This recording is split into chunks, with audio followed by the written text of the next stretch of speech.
Hello everyone. तो कैसे आप सब? आई होप अच्छे होंगे और तैयारी भी अच्छी चल रही होगी। तो जैसे कि हम लोग का एंशियन हिस्ट्री और इंडियन ज्योग्राफी का सीरीज चल रहा है, और तो उसमें उसी के बीच में आज हम इंडियन पॉलिटी यानी कि कंप्लीट इंडियन पॉलिटी रिवीजन जो पार्ट पार्ट टू पार्ट आएगा, तो इसे हम लोग करने वाले हैं क्योंकि 72वीं बीपीएससी में ज़्यादा टाइम नहीं बचा हुआ है, तो सोचे कि पूरा रिवीजन सेशन लाया जाए।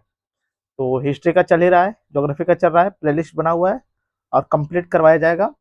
और आज से हम लोग इंडियन पॉलिटी स्टार्ट कर रहे हैं। मेरे ख्याल से 8 या 10 लेक्चर में हम पूरा कंप्लीट कर देंगे, पूरा इंडियन पॉलिटी पूरा रिवीजन के साथ। जो पहले से पढ़ रखे हैं उनके लिए अच्छा होगा, और जो नहीं भी पढ़े हैं उनको भी पता चल जाएगा क्या पढ़ना है, नहीं पढ़ना है, क्या छोड़ना है। तो भाई हम लोग ज़्यादा टाइम ना लेते हुए सीधे स्टार्ट करते हैं हम लोग। चैनल को आप लोग को सब्सक्राइब करके रखना है और वीडियो को शेयर करना है। चलिए हम लोग स्टार्ट करते हैं।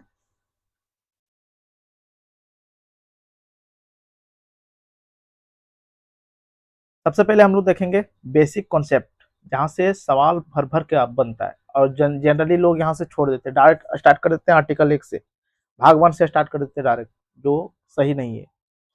यहाँ से हम लोग पढ़ेंगे बेसिक कॉन्सेप्ट। एक चीज़ क्लियर होना बहुत ज़रूरी है। देखिएगा, बहुत बहुत लोगों को ये चीज़ आज नया नया पता चलेगा। जो पहले से पढ़ रखे हैं उनके लिए तो ठीक है। तो हम लोग देखते हैं कि संविधान किसे कहते हैं।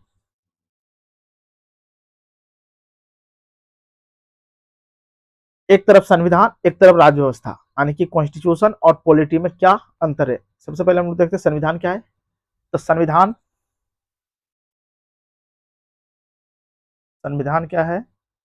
देश की सर्वोच्च संस्था है। क्या है संविधान? देश का सर्वोच्च कानून है। क्या है? देश का सर्वोच्च कानून है, जिसके आधार पर अन्य कानून बनते हैं। देश का सर्वोच्च कानून है जिसके आधार पर अन्य कानून बनते हैं। क्या ये नियमों संविधान क्या है? नियमों नियमों और कानूनों का जीवन एवं सैद्धांतिक दस्तावेज है। क्या है? नियमों और कानूनों का सैद्धांतिक दस्तावेज है। ये बताता है कि हमें क्या करना है। क्या? व्हाट? क्या क्या करना है। संविधान क्या? ये सिद्धांतों के अध्ययन पर बल देता है। क्या देता है? ये सिद्धांतों के अध्ययन अध्ययन पर बल देता है।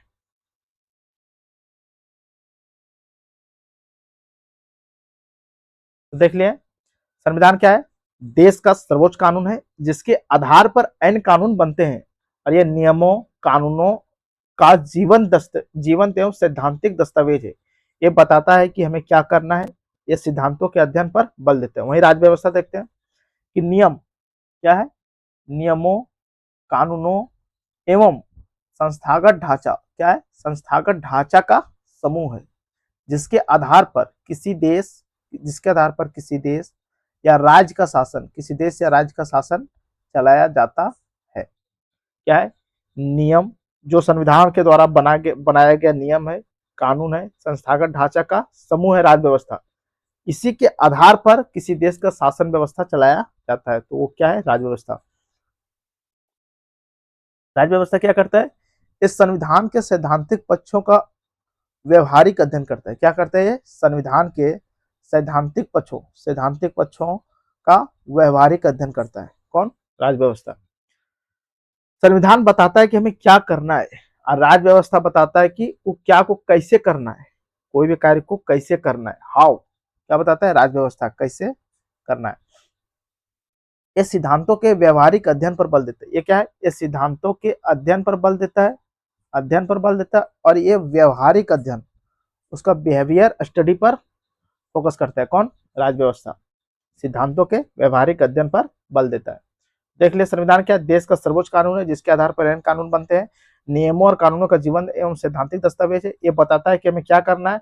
ये सिद्धांतों के अध्ययन पर बल देता है। कौन? संविधान। राज्य व्यवस्था क्या? नियमों कानूनों एवं संस्थागत ढांचा का समूह है जिसके आधार पर किसी देश या राज्य का शासन चलाया जाता है। ये संविधान के सैद्धांतिक पक्षों का व्यवहारिक अध्ययन करता है। ये बताता है कि हमें कैसे करना है। ये सिद्धांतों के व्यवहारिक अध्ययन पर बल देता है, और संविधान सिद्धांतों के अध्ययन पर बल देता है। चलिए आगे हम लोग देखते हैं। अब देखते हैं कि संविधान का क्या उद्देश्य है। संविधान का क्या उद्देश्य है? तो ये देश में न्याय, स्वतंत्रता, समानता और बंधुत्व सुनिश्चित करता है। क्या? संविधान देश में न्याय लाता है, स्वतंत्रता लाता है, समानता लाता है, बंधुत्व भाईचारा बनाता है। क्या करता है? संविधान का उद्देश्य है न्याय, स्वतंत्रता, समानता और बंधुत्व सुनिश्चित करना। फिर दूसरा हम लोग देखते हैं कि ये सरकार की शक्तियों को परिभाषित और सीमित करता है। क्या है? सरकार की शक्तियों को परिभाषित करता है और उसकी शक्तियों पर अंकुश भी लगाता है। कौन? संविधान। क्यों? क्योंकि हमारे देश में संविधान की सर्वोच्चता है, संविधान के आगे कोई नहीं, संविधान सबसे ऊपर है। तो संविधान क्या करता है? सरकार के मनमानेपन को सीमित करता है, उसको परिभाषित करता है कि आपका ये दायरा यहाँ तक सीमित है, इसके खिलाफ आप नहीं जा सकते। कौन बताता है? संविधान बताता है। ये नागरिकों के फंडामेंटल राइट का संरक्षण करता है। आर्टिकल 32 के तहत हम लोग सीधे सुप्रीम कोर्ट जा सकते हैं, आर्टिकल 226 के तहत हम लोग हाई कोर्ट जा सकते हैं। तो क्या है? संविधान हमें अधिकार देता है कि नागरिकों के फंडामेंटल राइट का संरक्षक है। कौन? संविधान। फिर क्या है? भारतीय सामाजिक, क्या है? भारतीय सामाजिक तथा आर्थिक, भारतीय सामाजिक तथा राजनीतिक व्यवस्था, सामाजिक, आर्थिक और राजनीतिक व्यवस्था का सुचारू रूप से संचालन कौन करता है? तो संविधान करता है, जिससे देश में शांति बना रहता है, सुरक्षा बना रहता है और देश की आर्थिक समृद्धि होती है। क्या होती है? देश की आर्थिक समृद्धि होती है। किसके कारण होती है? संविधान के कारण। संविधान क्या करता है? भारतीय सामाजिक, आर्थिक, राजनीतिक व्यवस्था को सुचारू रूप से चलाता है। कौन? संविधान। जिसके कारण देश में शांति व्यवस्था बनी रहती है, सुरक्षा बनाई रखती है और जिसके जब देश में सुरक्षा शांति है तो आर्थिक समृद्धि होती है। फिर आगे देखते हैं हम लोग कि संविधान का क्या उद्देश्य है। स्थिर संप्रभु राष्ट्र के लिए बुनियादी ढांचा प्रदान करना। मतलब संप्रभु का मतलब जो जिसपे किसी का नियंत्रण ना हो, जो आंतरिक निर्णय, बाह्य निर्णय खुद लेता हो, उसे संप्रभु कहते हैं।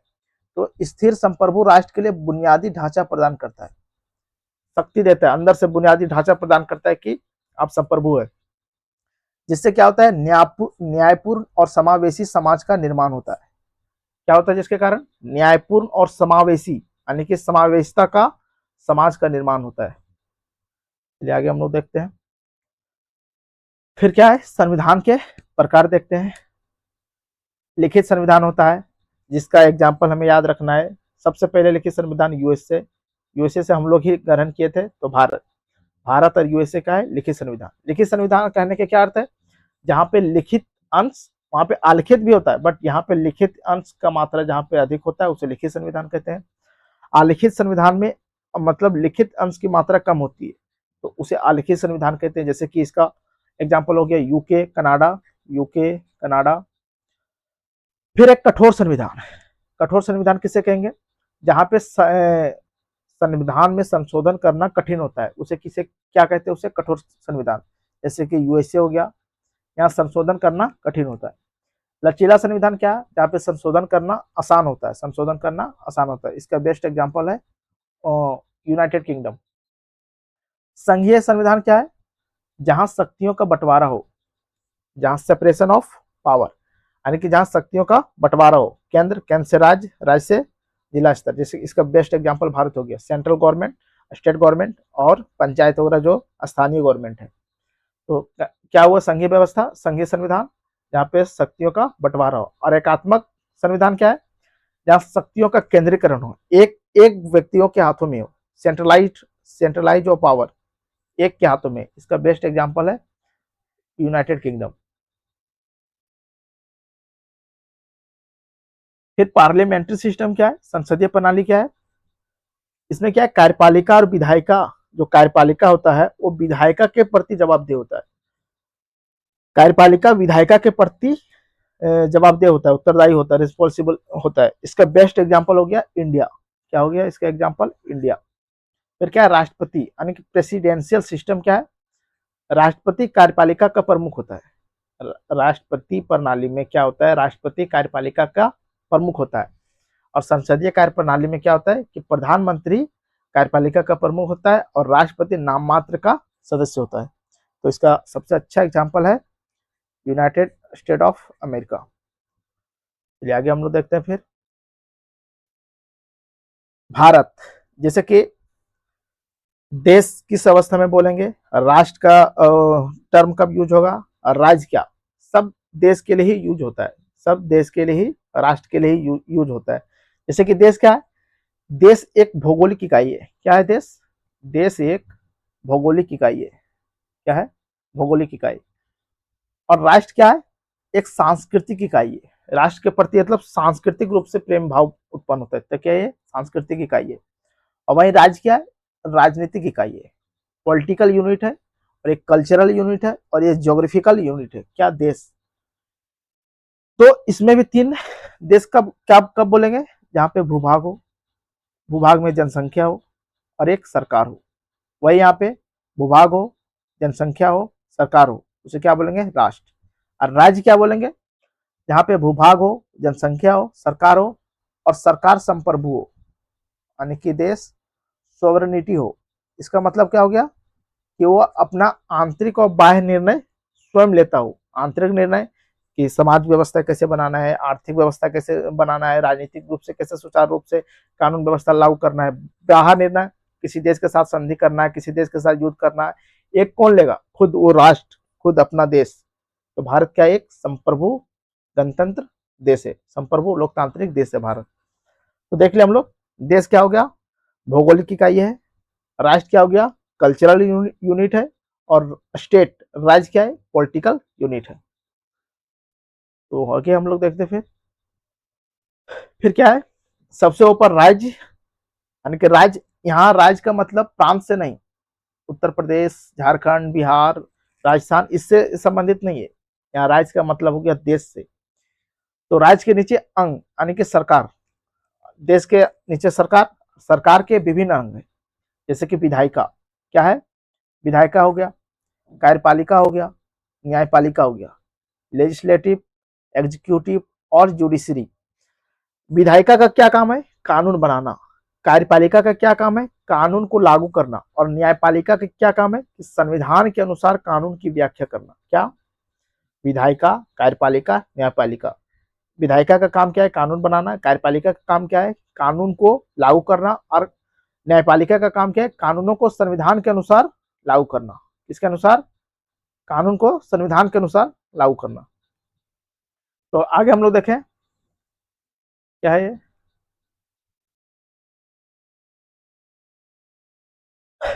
विधायिका। एक होता है संघ का विधायिका, क्या है, संघीय विधायिका। एक होता है राज्य की विधायिका, क्या है, संघ का अपना विधायिका है, और राज्य की अपनी विधायिका है। तो संघीय विधायिका को संसद कहते हैं। क्या बोलते हैं, संसद, यानी कि पार्लियामेंट। और वहीं अगर हम लोग देखें, वहीं देखें राज्य की विधायिका, यानी कि राज्य विधानमंडल, इसे क्या बोलते हैं, राज्य की विधायिका को राज्य विधानमंडल कहते हैं, स्टेट लेजिस्लेचर। विधायिका के दो पार्ट, संघ की अलग और राज्य की अलग। तो संघ की विधायिका को संसद बोलते हैं, और राज्य की विधायिका को राज्य विधानमंडल कहते हैं। और दोनों में तीन तीन अंग है, इसका भी तीन अंग है, और यहाँ पर भी तीन अंग है। क्या क्या अंग है, पहला राष्ट्रपति, पहला राष्ट्रपति, लोकसभा, राज्यसभा। वहीं राज्य में देखें, सेंट्रल में राष्ट्रपति, इधर याद रखना है राज्यपाल, इधर लोकसभा तो इधर याद रखना विधानसभा, इस तरह याद रखना है। उधर राज्यसभा तो इधर रखना विधान परिषद। क्या, इधर विधान परिषद। फिर अगर हम लोग यहाँ देखें, तो यहाँ पे क्या है, यहाँ पर भी संघ की कार्यपालिका अलग है, संघ की कार्यपालिका, और राज्य की कार्यपालिका अलग है, राज्य की कार्यपालिका। तो संघ की कार्यपालिका भी दो तरह से होता है। एक होता है निर्वाचित, निर्वाचित होता है इलेक्टेड, अरे एक होता है गैर निर्वाचित। क्या होता है, गैर निर्वाचित। यहाँ पर भी होता है एक निर्वाचित राज्य में, और एक होता है गैर निर्वाचित। क्या होता है, गैर निर्वाचित। तो निर्वाचित में कौन कौन हो गया, प्रधानमंत्री, क्या, प्रधानमंत्री, मंत्री, महान्यायवादी, अटॉर्नी जनरल ऑफ इंडिया। फिर गैर निर्वाचित में केंद्र सरकार के जितना कर्मचारी है, जैसे कि आईएएस हो गया, आईपीएस हो गया, आईएफएस हो गया, आईआरएस हो गया। फिर इधर राज्य की कार्यपालिका में देखेंगे सीएम, चीफ मिनिस्टर, क्या है प्राइम मिनिस्टर, फिर मंत्री और महाधिवक्ता। फिर क्या है गैर निर्वाचित में राज्य सरकार के अधीन जितने कर्मचारी हैं हो गए गैर निर्वाचित। तो देख लिया हम लोग विधायिका, विधायिका के दो पार्ट, संघ के अलग राज्य का अलग। संघ के विधायिका को संसद और राज्य की विधायिका को राज्य विधानमंडल। इन दोनों में तीन तीन अंग है, राष्ट्रपति, लोकसभा, राज्यसभा, संसद का पार्ट है। राज्य विधानमंडल का राज्यपाल, विधानसभा और विधान परिषद। फिर है कार्यपालिका, संघ का अलग है, राज्य का अलग है। एक होता है निर्वाचित, एक होता है गैर निर्वाचित। निर्वाचित में पीएम, मंत्री, महाधिवक्ता। गैर निर्वाचित में केंद्र सरकार के एजेंट, ये हो गया संघीय कार्यपालिका। और सीएम, मंत्री परिषद, महाधिवक्ता और राज्य सरकार के कर्मचारी, ये क्या हो गया राज्य की कार्यपालिका का अंग हिस्सा। तो इसे देखते चलिए और नोट भी करते चलिए। तो हमारे मतलब जो न्यायपालिका है कैसा एकीकृत है, इंटीग्रेटेड है। कैसा है इंटीग्रेटेड, मतलब सबसे ऊपर है सुप्रीम कोर्ट, उच्चतम न्यायालय। उसके नीचे है हाई कोर्ट, क्या है हाई कोर्ट। फिर उसके नीचे है जिला न्यायालय यानी कि अधीनस्थ न्यायालय। तो हायरार्की बना हुआ है, हायरार्की बना हुआ है। एकीकृत न्यायालय तो सुप्रीम कोर्ट, सुप्रीम कोर्ट के नीचे हाई कोर्ट, हाई कोर्ट के नीचे डिस्ट्रिक्ट कोर्ट। चलिए फिर आगे हम लोग देखते हैं शासन प्रणाली क्या है। एक है लोकतांत्रिक शासन प्रणाली और एक है गैर लोकतांत्रिक शासन प्रणाली। गैर लोकतांत्रिक शासन प्रणाली तो लोकतांत्रिक शासन प्रणाली कैसा है, ऐसी शासन प्रणाली जहां पे शक्तियों का पृथक्करण हो यानी कि सेपरेशन ऑफ पावर, उसे लोकतांत्रिक शासन प्रणाली कहते हैं। इसका मतलब क्या हुआ, शक्तियों का पृथक्करण यानी कि केंद्र सरकार अलग अलग राज्यों में बांट दी। फिर अलग अलग राज्यों के नीचे क्या है स्थानीय सरकार। तो शक्ति का क्या हुआ पृथक्करण हुआ, अलग अलग सबके पास अलग अलग अपनी अपनी शक्तियां। अलोकतांत्रिक शासन प्रणाली का है जहां पे शक्तियों का केंद्रीकरण हो, सेंट्रलाइजेशन ऑफ पावर, यानी कि एक ही व्यक्ति के पास यानी कि सारा शक्तियां केंद्र के पास है। इसका एग्जांपल हम लोग देखे थे यूनाइटेड किंगडम और इसका एग्जांपल देखे थे हम लोग इंडिया। शक्तियों का पृथक्करण जहां भी आ जाए लोकतांत्रिक शासन प्रणाली, और शक्तियों का केंद्रीकरण जहां पे आ जाए, केंद्रीकरण मतलब एक के हाथों में और पृथक्करण मतलब बांट दिया, सबको अलग अलग अलग बांट दिया। तो सेंट्रलाइजेशन ऑफ पावर लोकतांत्रिक शासन प्रणाली और सेपरेशन ऑफ पावर लोकतांत्रिक शासन प्रणाली, डेमोक्रेटिक गवर्नमेंट सिस्टम। इसका क्या प्रकार है, इसे बोलते हैं इसका प्रत्यक्ष लोकतंत्र। प्रत्यक्ष लोकतंत्र जहां पे क्या है प्रत्यक्ष डायरेक्ट डेमोक्रेसी, मतलब कि जो शासन व्यवस्था है वो सीधा जनता के हाथों में होती है। अप्रत्यक्ष लोकतंत्र शासन व्यवस्था जनता या फिर अपने प्रतिनिधियों के माध्यम से शासन व्यवस्था पर शासन करती है, उसे क्या बोलते हैं अप्रत्यक्ष लोकतंत्र। फिर क्या है संसदीय शासन प्रणाली, जहाँ संसदीय शासन प्रणाली का अर्थ क्या हुआ है, यहाँ पे जो मुखिया होगा वो प्रधानमंत्री होगा और जो नाममात्र का मुखिया होगा वो कौन हो गया राष्ट्रपति। फिर अध्यक्षीय शासन प्रणाली, यहाँ पे जो मुखिया और जो देश का भी प्रमुख दोनों का जो प्रमुख होगा वो राष्ट्रपति होगा। फिर वही है संघीय शासन प्रणाली। फिर है एकात्मक, एकात्मक एकात्मक मतलब वह केंद्रीकरण, केंद्र ज्यादा मजबूत और राज्य कम। संघीय मतलब सेपरेशन ऑफ पावर, शक्तियों का पृथक्करण। फिर है राजतंत्र, जहाँ राजा का शासन हो, वंशानुगत पद हो। कुलीन तंत्र, कुलीन संभ्रांत लोगों का शासन हो। अल्पतंत्र हो गया, फिर तानाशाही हो गया, सर्वाधिकारवादी हो गया, धर्मतंत्र धर्म के अनुसार शासन, और सैनिक शासन मतलब सेना के अनुसार शासन। ये क्या हो गया लोकतांत्रिक शासन प्रणाली का प्रकार। तो देखते हैं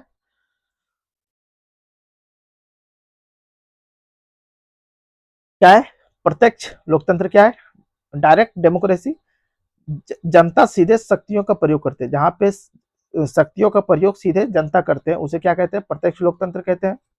इसका एग्जाम्पल हो गया स्विट्जरलैंड, फिर हो गया भारत, स्विट्जरलैंड भारत, और भारत में ग्राम सभा, डायरेक्ट डेमोक्रेसी का एग्जाम्पल।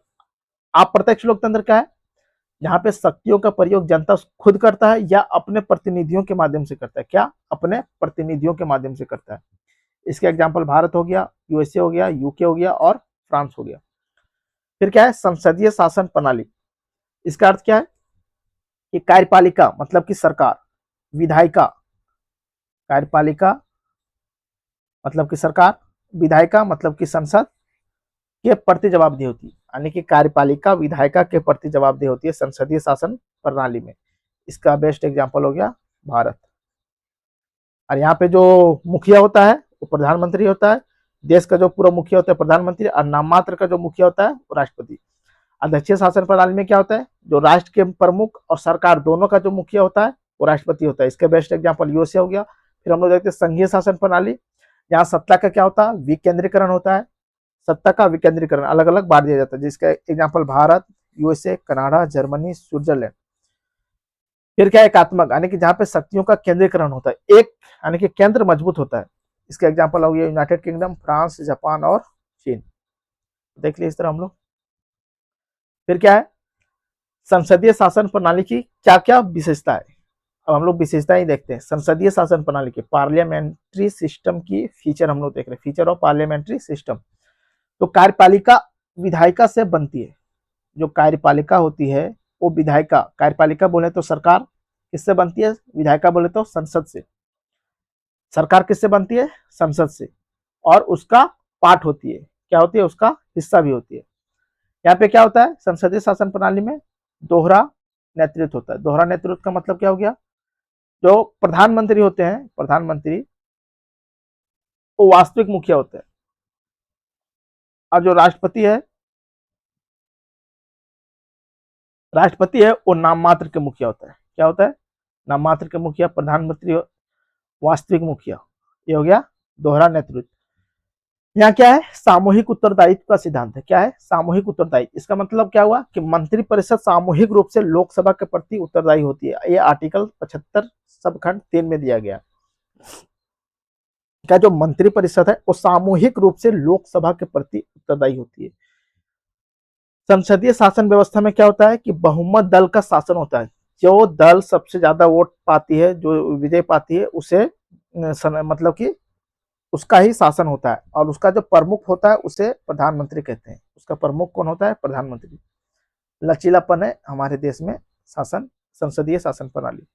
इसका लाभ क्या है, इसमें अच्छा समन्वय हो जाता है, लोगों की भी अच्छा समन्वय हो जाता है। फिर क्या है, निरंकुशता पर अंकुश लग जाता है। निरंकुशता पर क्या होता है, अंकुश लग जाता है। फिर क्या है, सरकार जनता के प्रति जवाबदेह होती है। यहाँ पे कहाँ पे, संसदीय शासन प्रणाली में। चलिए आगे हम लोग देखते हैं। फिर है अध्यक्षीय शासन प्रणाली की विशेषताएं। इसका बेस्ट एग्जांपल हम लोग देखे थे यूनाइटेड स्टेट ऑफ अमेरिका। ये क्या है, यहाँ दोहरी कार्यपालिका का भाव होता है। वहां पे देखे थे ना, संसदीय शासन प्रणाली में दोहरी कार्यपालिका होता है। यहाँ पे जो वास्तविक मुखिया होता है प्रधानमंत्री, और नाममात्र का मुखिया होता है राष्ट्रपति। यहाँ पे क्या है, एक ही व्यक्ति राष्ट्र का भी मुखिया होता है और सरकार का भी मुखिया होता है। वो कौन होता है, राष्ट्रपति। एक ही व्यक्ति के पास सारा शक्ति होता है। यहाँ क्या होता है, शक्तियों का पृथक्करण होता है। इसका मतलब क्या हुआ कि विधायिका, कार्यपालिका और न्यायपालिका अपने अपने सब स्वतंत्र हैं, और भारत में ऐसा नहीं है। भारत में क्या था कि कार्यपालिका का ही अंग है विधायिका, और कार्यपालिका किससे बनता है, विधायिका से बनता है। फिर हम लोग क्या देखें, कार्यपालिका विधायिका से स्वतंत्र है। यहाँ पे क्या है, कार्यपालिका विधायिका से स्वतंत्र है। राष्ट्रपति एवं मंत्रिमंडल विधायिका के प्रति उत्तरदायी नहीं होती है। क्या है, राष्ट्रपति और जो मंत्रिमंडल होते हैं वो विधायिका के प्रति उत्तरदायी नहीं होती है, और वे विधायिका के भी सदस्य नहीं होते। यहाँ पे ध्यान रखना है। क्या ये एग्जाम्पल लेके हम लोग चल रहे हैं कहाँ पे, यूएसए का, और ये क्या है, अध्यक्षीय शासन प्रणाली की। तो इसमें स्पष्ट है, वहां पे क्या था कि मंत्रिमंडल किसके प्रति, लोकसभा के प्रति जवाबदेह होती है। और यहाँ क्या स्पष्ट लिखा है कि जो राष्ट्रपति साहब है और जो मंत्रिमंडल है वो विधायिका के प्रति उत्तरदायी नहीं होती है, और वो विधायिका के सदस्य नहीं होते हैं। भारत में ऐसा होता है। यहाँ क्या है, राष्ट्रपति का जो कार्यकाल होता है वो निश्चित होता है। राष्ट्रपति को केवल महाभियोग के द्वारा ही हटाया जा सकता है, अन्यथा नहीं। फिर क्या है, मंत्रिपरिषद की यहाँ नियुक्ति कौन करता है, राष्ट्रपति के द्वारा। किसके द्वारा, राष्ट्रपति के द्वारा। इसलिए मंत्री राष्ट्रपति के प्रति जवाबदेह होती है, ना कि विधायिका के प्रति। जस्ट उल्टा है। अध्यक्षीय शासन प्रणाली में मंत्रियों की नियुक्ति कौन करते हैं, राष्ट्रपति। इसलिए मंत्री राष्ट्रपति के प्रति जवाबदेह होती है, ना कि विधायिका यानी कि संसद के प्रति। तो देख लिया हम लोग। इसका लाभ क्या है, इसमें स्थिरता होती है, निरंतरता होती है, उत्तरदायित्व होता है, और स्वतंत्र निर्णय लेते हैं। दोष क्या है कि जब सारा शक्ति एक ही व्यक्ति के पास चल जाएगा तो तानाशाह बनने की खतरा बनेगा और उसके पास जवाबदेही की कमी भी होगी, क्योंकि सारा शक्ति उसी के पास है।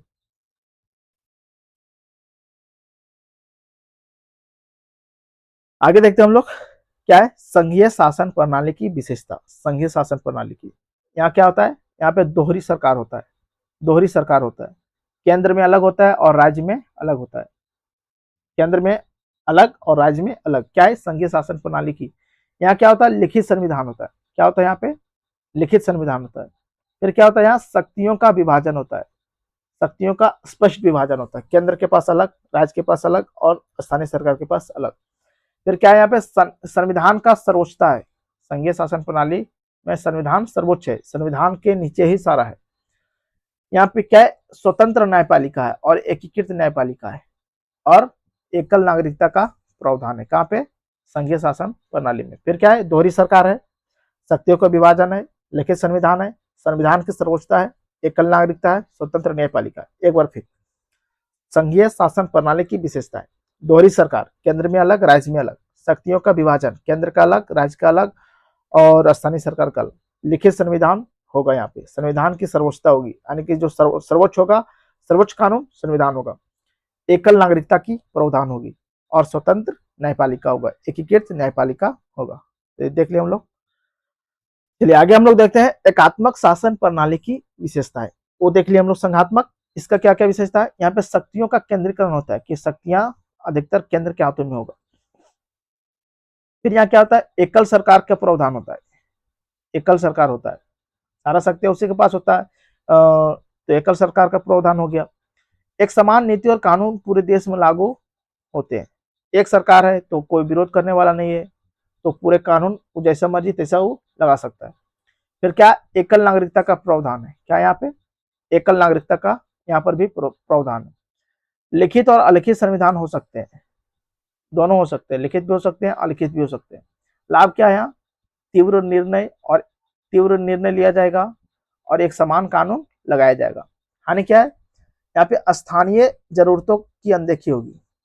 क्यों अनदेखी होगी, ऐसा क्यों बोला गया, देखिए अगर यदि संघात्मक सरकार होता है तो अलग अलग क्षेत्रों से चुन करके जाता है लोग, स्थानीय निकाय होती है जैसे कि पंचायत नगर पालिका, तो वहाँ के स्थानीय लोग पंचायत में जाते हैं, नगर पालिका में जाते हैं, तो इस तरह क्या होता है क्षेत्रीय लोग मतलब सेंटर तक ही जुड़े रहते हैं, उनका क्षेत्रीय प्रतिनिधित्व तो सेंटर तक होता है।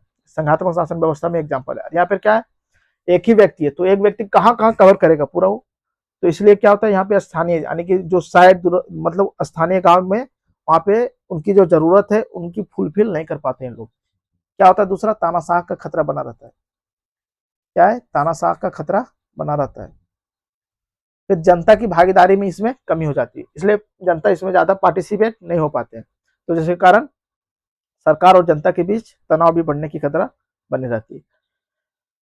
फिर आगे देखते हैं हम लोग अलोकतांत्रिक शासन प्रणाली। क्या है अलोकतांत्रिक शासन प्रणाली, क्या है राजतंत्र।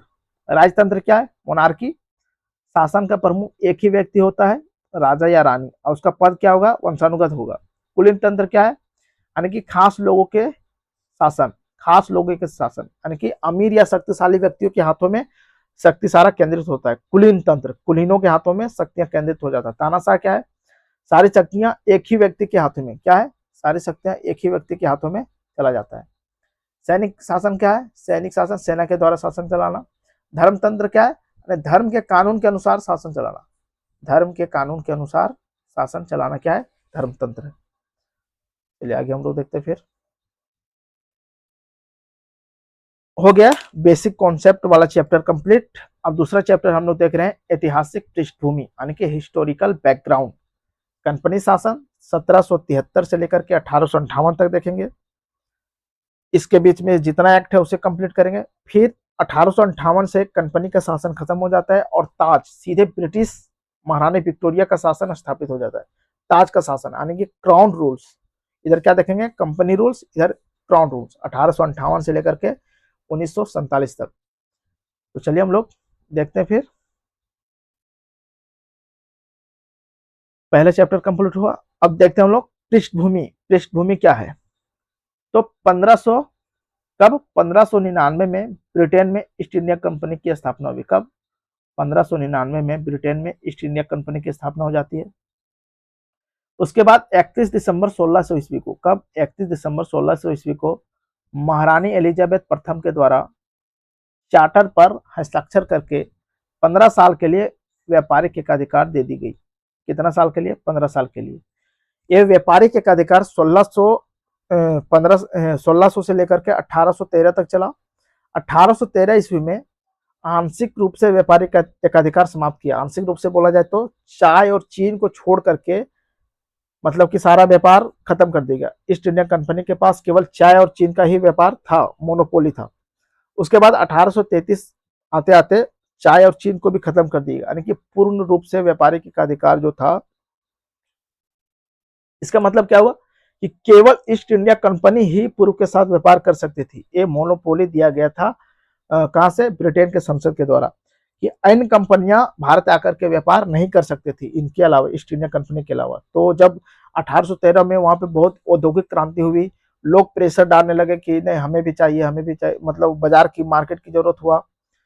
तो ब्रिटिश संसद ने प्रेशर डालने लगे। तो 1813 ईस्वी में सारा व्यापारिक आंशिक रूप से, यानी कि केवल चाय का व्यापार कर सकता है ईस्ट इंडिया कंपनी, और चीन के साथ व्यापार कर सकता है ईस्ट इंडिया कंपनी। बाद बाकी जितना व्यापारिक एकाधिकार ईस्ट इंडिया कंपनी का था वो सारा समाप्त कर दिया गया। इसका मतलब अब अन्य कंपनियां भी भारत आकर के अपना व्यापार कर सकती थी। तो वही है, 1813 ईस्वी में क्या हुआ? आंशिक रूप से व्यापारिक एकाधिकार समाप्त हो गया। और 1833 ईस्वी में पूरा, 1833 के चार्टर एक्ट में पूरा समाप्त हो गया। फिर 1858 में क्या होता है? 1858 अधिनियम में ब्रिटिश ताज स्थापित हो जाता है और कंपनी का सत्ता अपने हाथों में ले लेती है ब्रिटिश ताज, यानी कि कंपनी का रूल खत्म हो जाता है और क्राउन का रूल स्टार्ट हो जाता है। कब? 1858 अधिनियम से। फिर हम लोग देखते हैं सबसे पहला जो आया, रेगुलेटिंग एक्ट 1773। क्या है? Regulating act 1773। तो क्या, किस लिए लाया गया था इसे? इसका उद्देश्य क्या था? तो बंगाल में 1770 के दशक में भीषण अकाल पड़ा हुआ था। पहला कारण था कंपनी के जो जितने कर्मचारी थे वो भ्रष्ट हो गए थे। अब भ्रष्टाचार बहुत ज्यादा फैल रहा था और रॉबर्ट क्लाइव ने बंगाल में द्वैत शासन लगाया था। कब? 1765 ईस्वी में। ये भी कारण था। और कंपनी कर्जे में डूबती चल गई थी, जिसके कारण इस सबको देखते हुए, यानी कि कंपनी को रेगुलेट करने के लिए 1773 में रेगुलेटिंग एक्ट पास किया गया। तो इसमें क्या हुआ था, क्या क्या विशेषता इसमें हमें याद रखना है कि जो बंगाल का गवर्नर था, यहाँ पे क्या है, पहला पॉइंट याद रखना है कि बंगाल का जो गवर्नर था उसे अब बंगाल का गवर्नर जनरल कहा जाने लगा। बंगाल के गवर्नर को बंगाल का गवर्नर जनरल कहा जाने लगा। तो प्रथम गवर्नर जनरल कौन बने थे? तो वायरन हेस्टिंग बना था। कौन बना था? Warren Hasting. फिर हम लोग देखते हैं केंद्रीकरण। केंद्रीकरण हो जाता है। यहाँ पे क्या होता है? केंद्रीकरण। इसका मतलब क्या है कि बम्बई और मद्रास जो प्रेसिडेंसी थे वो अब बंगाल गवर्नर जनरल के अधीन हो गए, यानी कि बॉम्बे और मद्रास वहां के जो प्रेसिडेंसी था वो बंगाल के गवर्नर जनरल के अधीन में आ गया। तो केंद्रीकरण हो गया, सेंट्रलाइज हो गया, यानी कि उसके अंदर में अब ये सब काम करेगा। फिर क्या है? गवर्नर जनरल की सहायता के लिए 4 सदस्य का परिषद का गठन किया। 4 सदस्यीय परिषद की गठन किया गया। किसके सहायता के लिए? गवर्नर जनरल की सहायता के लिए। 1774 में 1773 अधिनियम के तहत 1774 में कलकत्ता में सुप्रीम कोर्ट की स्थापना की गई।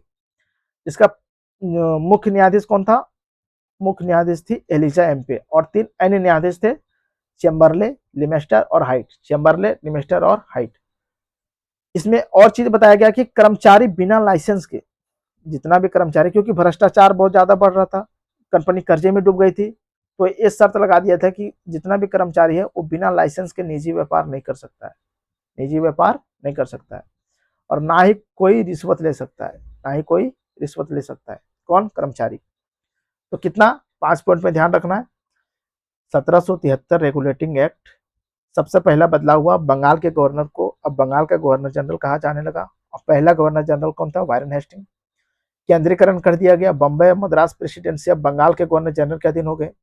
गवर्नर जनरल की सहायता के लिए 4 सदस्यीय परिषद का गठन किया गया और कलकत्ता में सुप्रीम कोर्ट की स्थापना की गई। इसका मुख्य न्यायाधीश एलिजा एम्पे थी और 3 अन्य न्यायाधीश थे, चेम्बरले, लिमेस्टर और हाइट। चेम्बरले, लिमेस्टर और हाइट। अगला अधिनियम हम लोग देखते हैं 1781 का संशोधन अधिनियम, या इसे बोलते हैं act of settlement. Act of settlement, तो इसे क्यों लाया गया था? तो 1773 अधिनियम की कमियों को दूर करने के लिए इसे लाया गया था। क्या? 1773 अधिनियम के कमियों को दूर करने के लिए इसे लाया गया था। इसे बंदोबस्त कानून भी कहते हैं। क्या कहते हैं इसे? बंदोबस्त कानून भी कहते हैं, सेटलमेंट एक्ट भी कहते हैं। इसमें क्या हुआ था कि गवर्नर जनरल प्लस परिषद को सुप्रीम कोर्ट के क्षेत्र अधिकार से बाहर कर दिया गया था। यानी कि जो गवर्नर जनरल था और उसकी सहायता के लिए जो परिषद बना था, वो अब सुप्रीम कोर्ट के क्षेत्राधिकार से बाहर कर दिया गया था। यानी कि सुप्रीम कोर्ट के क्षेत्र में वो हस्तक्षेप नहीं कर सकते थे, सुप्रीम कोर्ट का अपना अलग हो गया था। फिर तीसरा क्या था कि राजस्व संबंधित मामले, जितना राजस्व संबंधित मामले हैं वो भी सुप्रीम कोर्ट के क्षेत्राधिकार से बाहर कर दिया गया था। और जो मेन पॉइंट इसमें हुआ था कि कलकत्ता के सभी नागरिक, कलकत्ता के जितना नागरिक है सब सुप्रीम कोर्ट के क्षेत्र के अधीन आएंगे, सुप्रीम कोर्ट के क्षेत्र अधिकार के अधीन होंगे, और उनका जो न्याय होगा वो हिंदू और मुस्लिम कानून के अनुसार होगा। कैसा होगा उनका न्याय? उनका जो न्याय लिया जाएगा वो हिंदू और मुस्लिम कानून के अनुसार लिया जाएगा। फिर क्या हुआ?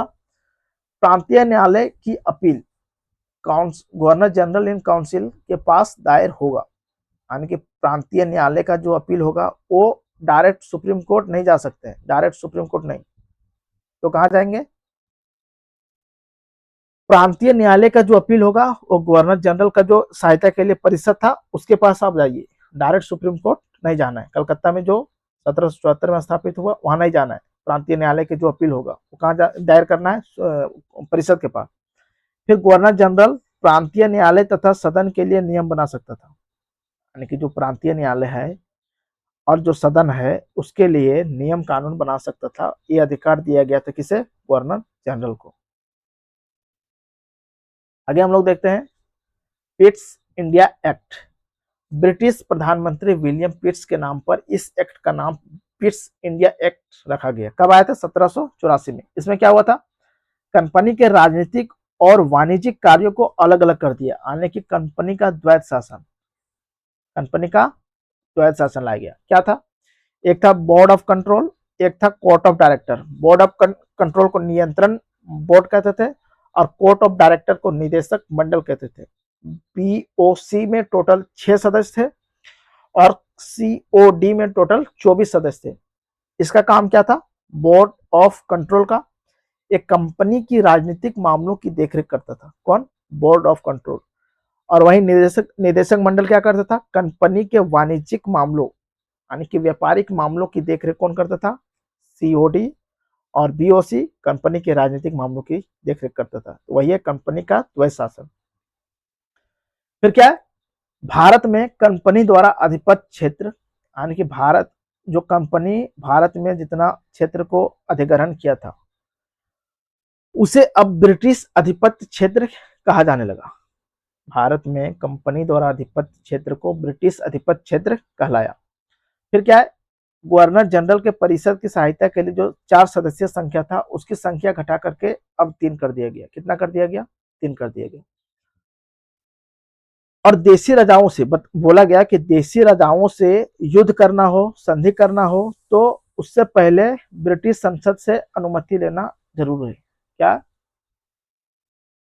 बोला गया? कि देशी राजाओं से युद्ध संधि से पहले ब्रिटिश संसद की अनुमति लेना आवश्यक है।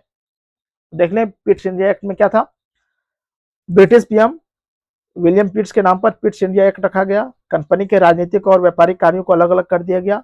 Board of control, court of director. Board of control राजनीतिक मामले देखेगा, कोर्ट ऑफ डायरेक्टर वाणिज्यिक मामला देखेगा।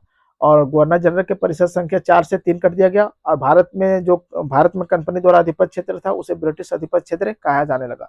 और देशी राजाओं से अगर युद्ध करना, संधि करना तो उससे पहले ब्रिटिश संसद से अनुमति लेना जरूरी कर दिया गया। चलिए आगे हम लोग देखते हैं 1786 अधिनियम। ये गवर्नर जनरल कॉर्नवालिस के लिए लाया गया था। इनका 2 शर्त था।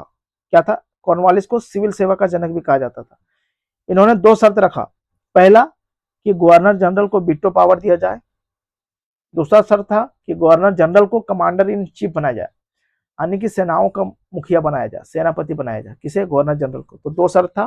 कॉर्नवालिस के लिए आया था 1786 अधिनियम। गवर्नर जनरल को वीटो पावर दिया जाए और गवर्नर जनरल को सेनापति का मुखिया बनाया जाए, यानी कि कमांडर इन चीफ बनाया जाए। फिर हम लोग देखते हैं 1793 का अधिनियम।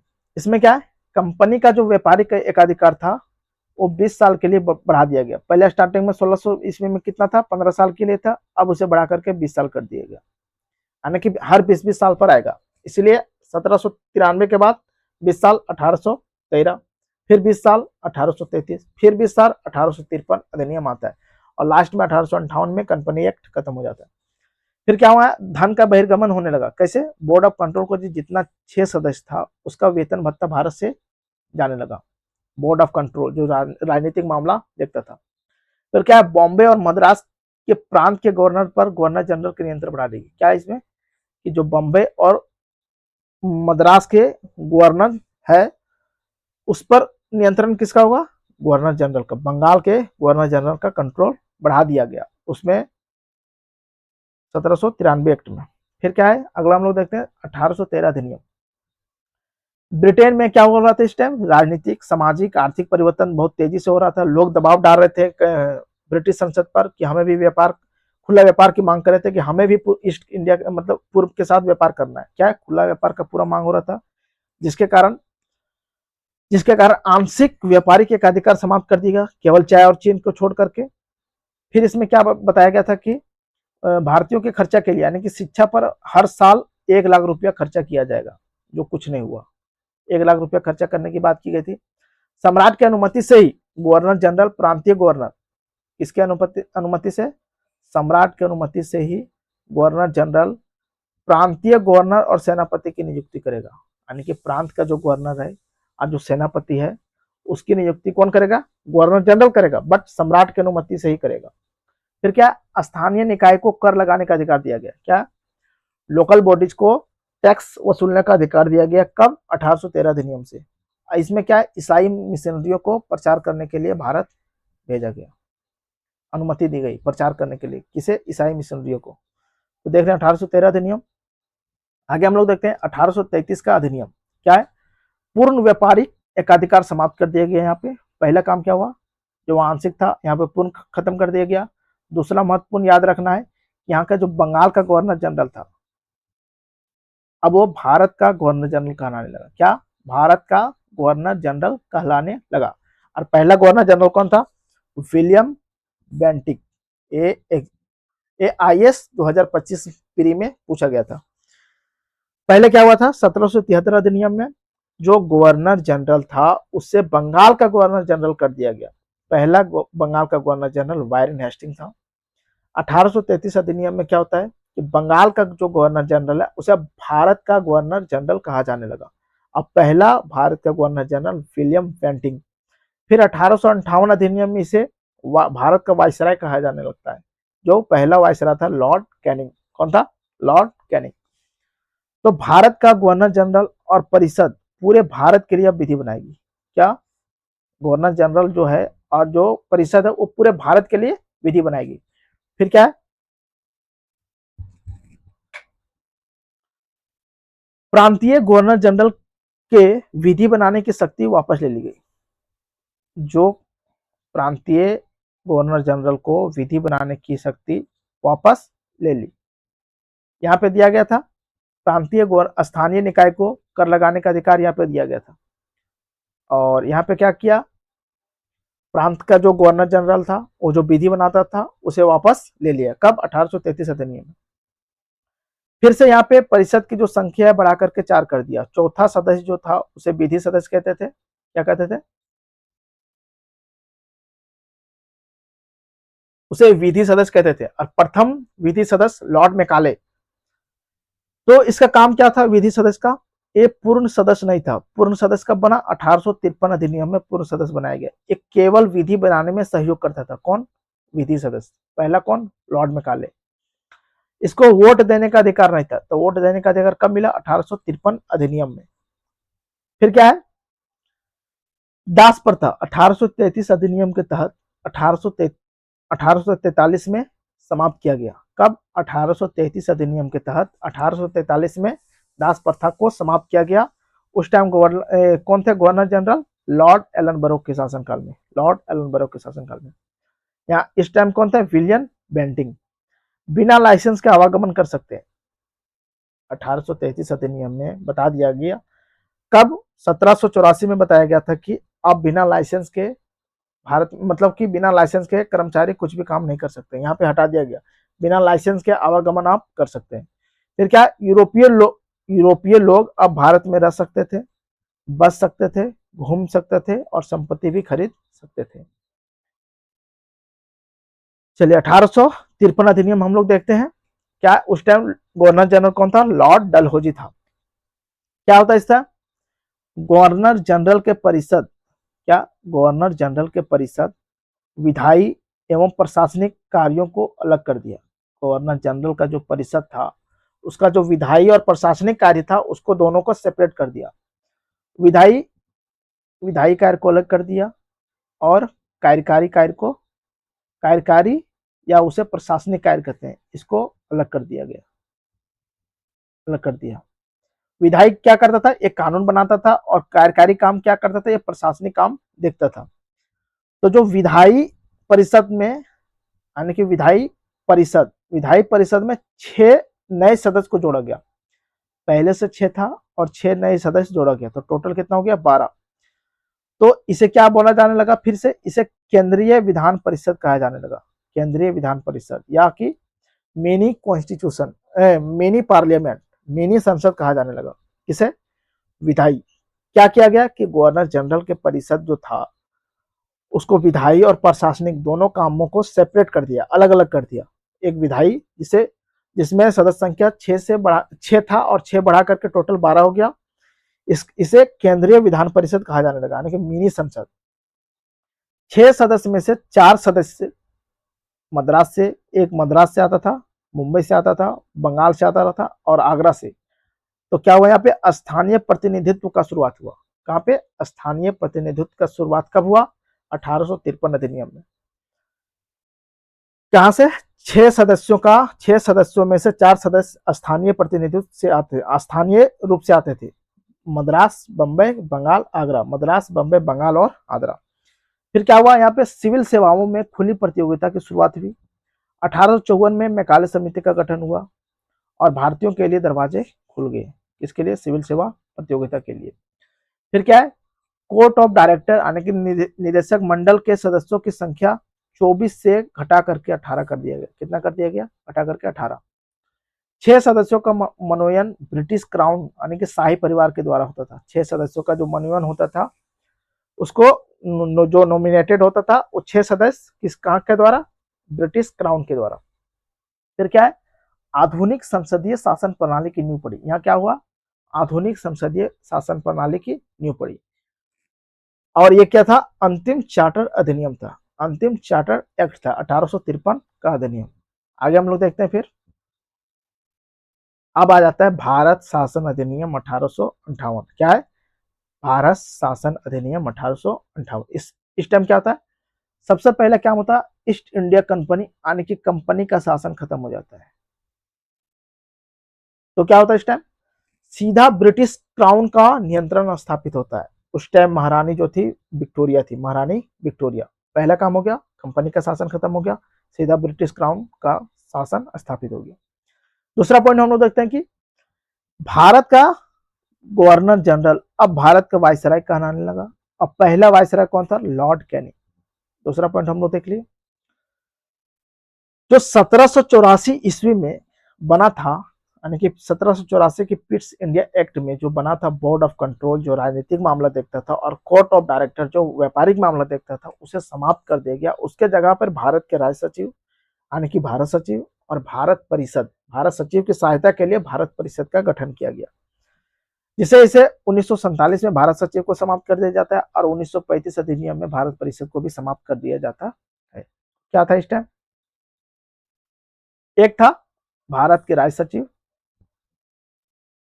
और दूसरा था भारत परिषद। क्या था? भारत परिषद। इसमें क्या होता था? ये ब्रिटिश कैबिनेट के सदस्य होते थे। सारा जितना सदस्य होता था ब्रिटिश कैबिनेट के सदस्य होता था। इसमें और फिर क्या है, ब्रिटिश संसद के प्रति उत्तरदायी होता था। ये क्या होता था, ब्रिटिश संसद के प्रति उत्तरदायी होता था। और इसे 1947 अधिनियम में इसे समाप्त कर दिया गया। यह क्या है, राज सचिव की सहायता के लिए इसका स्थापना किया गया। इसकी सहायता के लिए भारत परिषद की स्थापना किया गया था। इसमें टोटल 15 सदस्य था। इसमें से 8 की नियुक्ति ब्रिटिश सरकार करती थी और 7 का चुनाव होता था ईस्ट इंडिया कंपनी के निदेशक मंडल के द्वारा। किसके द्वारा, ईस्ट इंडिया कंपनी के निदेशक मंडल के द्वारा। 8 की नियुक्ति डायरेक्ट ब्रिटिश सरकार करती थी और 7 का इलेक्शन होता था। इसे भी 1935 अधिनियम में समाप्त कर दिया गया। दोनों का जो वेतन खर्चा होता था वो भारत से होता था। कहां से, भारत से। 1919 एक्ट से इसे ब्रिटेन से किया जाने लगा। गृह सरकार कहते हैं दोनों को। भारत परिषद या राज्य सचिव और भारत परिषद को मिला करके गृह सरकार कहते थे, होम गवर्नमेंट। फिर हम लोग आगे देखते हैं भारत परिषद अधिनियम 1861। क्या है, भारत परिषद अधिनियम 1861। सबसे पहले यहाँ क्या हुआ था, पोर्टफोलियो सिस्टम का शुरुआत हुआ था। क्या हुआ था, पोर्टफोलियो सिस्टम की शुरुआत हुई थी। इसकी शुरुआत 1859 में लॉर्ड कैनिंग के द्वारा कर दिया गया था, बट वैधानिक मान्यता कब दिया गया, 1861 अधिनियम के तहत।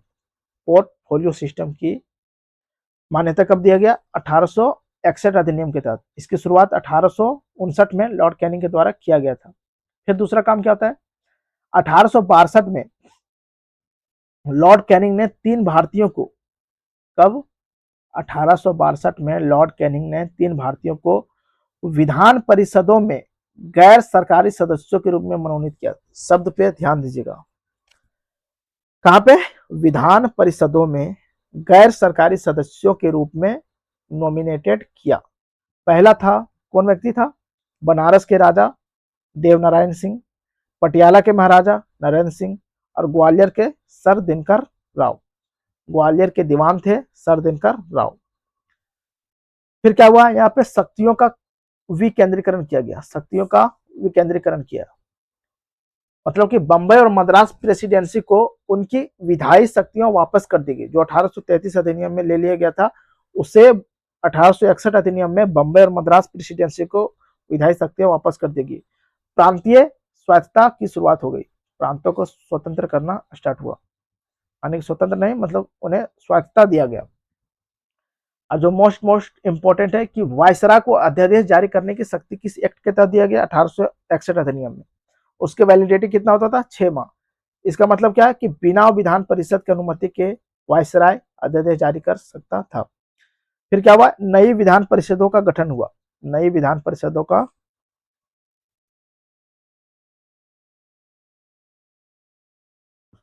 बंगाल में 1862 में गठन हुआ विधान परिषद का, उत्तर पश्चिम सीमांत में 1866 में और पंजाब में 1897 में गठन हुआ।